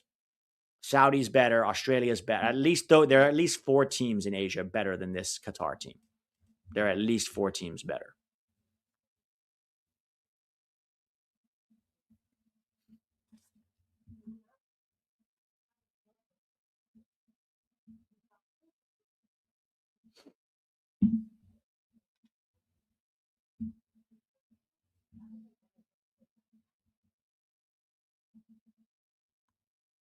All right, Qatar trying to make something happen here, but it's minute 85.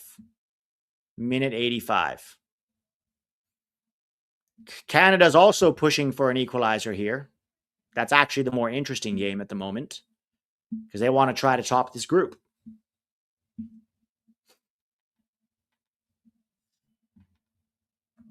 Pulisic said in an interview today he's 100% and ready to play tomorrow. Let's see what Poch does. I think he might start Pulisic. I think he might.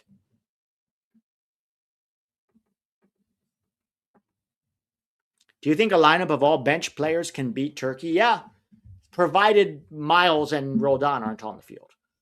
I think our bench players, we still have a lot of quality there. If you have my preferred lineup, where you have Matt Freese in goal, you have Trusty, Scally, and McKenzie as the center backs, Berhalter and Aronson and Gio Reyna as the midfield trio, Arfston and Weah as the wing backs, and then Pepe and Haji up top. I think it could compete with Turkey for sure.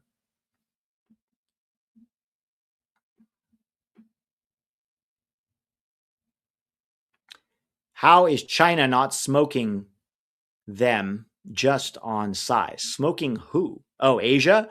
Because it has nothing to do with the size of your country. It has to do with your football culture and your football development, right? China has not done enough for football development in their country. They really haven't. Same with India. India and China are like 2 sleeping giants, right? That massive populations, and China's crazy because China is usually very good in Olympics. So they have the ability to develop athletes, right? But it's more precision skills usually with the Olympics, right? Or things like gymnastics. In terms of like elite explosive athletes, they could also be very good with a soccer ball. China really doesn't have much of that. But yeah, China and India, both sleeping giants. Indonesia too. Indonesia is another one.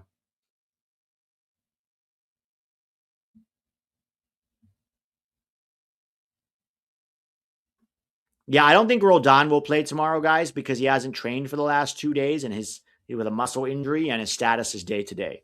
So very unlikely Roldan is going to play. But I have a sneaky suspicion that Miles Robinson will play.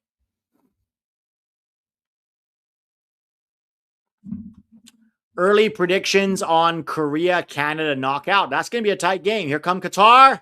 Terrible. Tried to cut it back and cleared. That's going to be a tight game. But I could see Canada winning that. I could see Canada winning that very narrowly, maybe 1-0. The one time I wouldn't mind Roldan playing and he's out. No, I would mind him playing. I would mind him playing because I still want to win that game. And our chances of not winning that game with Roldan on the field decrease dramatically.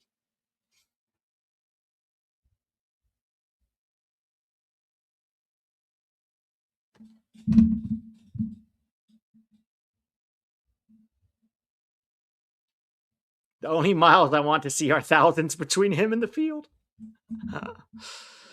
I think Miles is going to play, guys. I think he's going to start him. I think he's going to start him in that game. But we'll see. Poch might surprise us, right? Poch might surprise us and put the full lineup out there. He might put all the starters and say just don't get yellow cards and don't get injured. I don't know what Poch is going to do. We're all just second guessing here, right?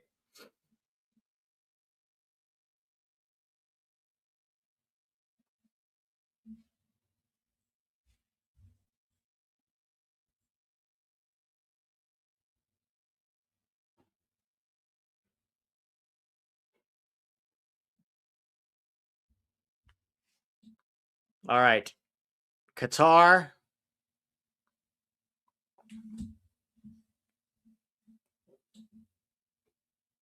Akram Afif.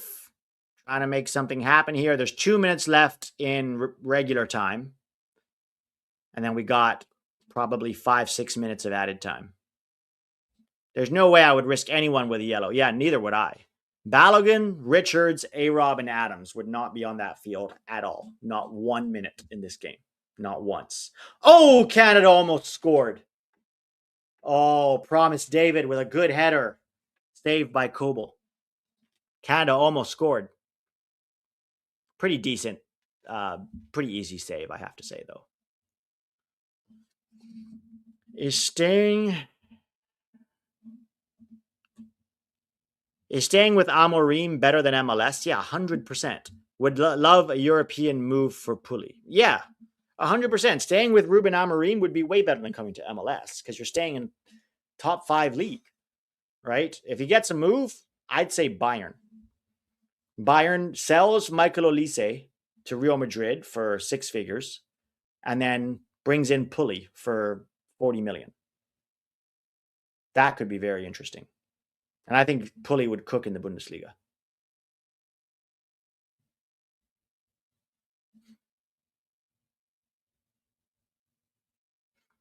Jesse Marsh will be insufferable if they draw. Come on, Swiss, hold. Yeah, I don't want Canada topping their group.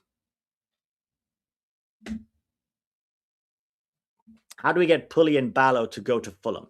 They're not going to buy both of them. They're going to buy maybe one or the other. One or the other.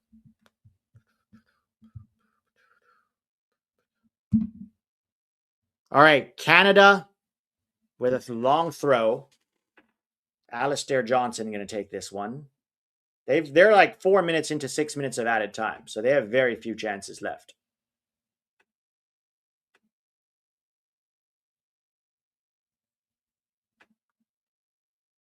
Cross. Easy catch for Kobel. Easy catch for Kobel.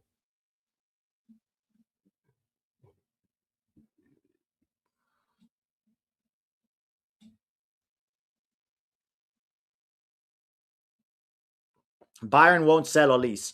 I think they will if Real Madrid offers enough and if Olise wants to go. I think if Real Madrid comes in with 130 million and Olise wants to go, I think they'll probably sell him.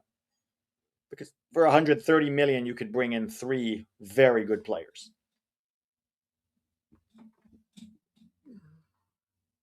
If Canada top group, they could get Belgium or Senegal. Yeah, look, this is a good World Cup for Canada. They got out of their group in second place. It's about what we expected of them, considering the opponents that they had. They achieved exactly what I expected them to achieve, which was to get second in their group. Not as good as Switzerland, but better than Bosnia and Qatar. Cross for Canada, header, easy catch by Kobel. Easy catch by Kobel. I think that's it. I think that's it. Switzerland are going to take their time. So yeah, Michael, I think for Pulisic, I would like to see him move, but if it's MLS or stay with Milan, stay with Milan. And Milan should go get a striker, and then Pulisic can play in midfield.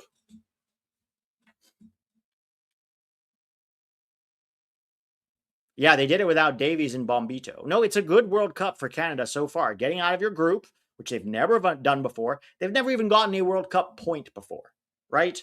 So getting out of their group in second place, collecting 4 points is very good for Canada. That's a massive progress for Canada.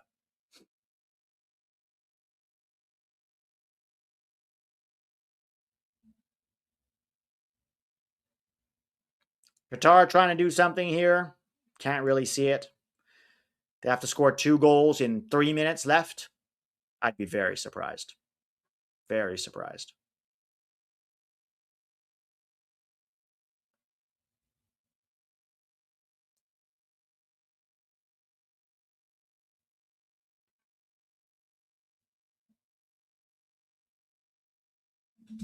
John Her. Oh, it's over. So Canada versus Switzerland is over. Jesse Marsh's Canada get out of their group on second with 4 points out of a possible 9. Well done to Canada. That is a 4-point increase on last World Cup where they got 0 points. So it's progress for Canada for sure. So good for CONCACAF, also playing at home. We got to keep that in mind. But to do that, missing Kone, Bombito, and Davies is quite impressive. Well done to Jesse Marsh and to Canada. Let's see what happens over there. In the meantime, we have only maybe a minute, 2 minutes here before Bosnia will be confirmed as the U.S. round of 32 opponent. Qataris are shocked their side is losing. They shouldn't be. They're not a good team. Honestly, they were lucky to get a point in this World Cup just because Switzerland was wasteful. They're lucky to get a point. All right, we're very close here, guys. I mean, it's pretty much over. Qatar are not going to score 2 goals in a minute and a half. But as of right now, it looks like our opponent will be Bosnia, which is a big improvement on the last World Cup. Out of all the CONCACAF teams, only the U.S. got out of their group in 2022. As of right now, 3 CONCACAF teams have gotten out of their group in 2026. Canada, Estadio Unidos, and Mexico. Haiti, Curacao, and Panama is just not going to happen. I mean, I know Curacao has 1 point, but Curaçao's last game, let's look at this, tomorrow, they're playing Ivory Coast. There's no way they're getting out of that group. They'd have to beat Ivory Coast to get out of that group, guys. I'd be very surprised if Curacao gets out of that group. Wait, do they have any points? Yeah, they have 1 point. They have 1 point. They're not beating Ivory Coast. Maybe a very lucky draw, but even then, I don't think they're beating Ivory Coast. All right, any minute now, guys, and Bosnia will be confirmed as the U.S. round of 32 opponent. That would be wild if Curacao beat Ivory Coast. Oh, Qatar almost running onto a flicked header here, but the Bosnian keeper picks it up.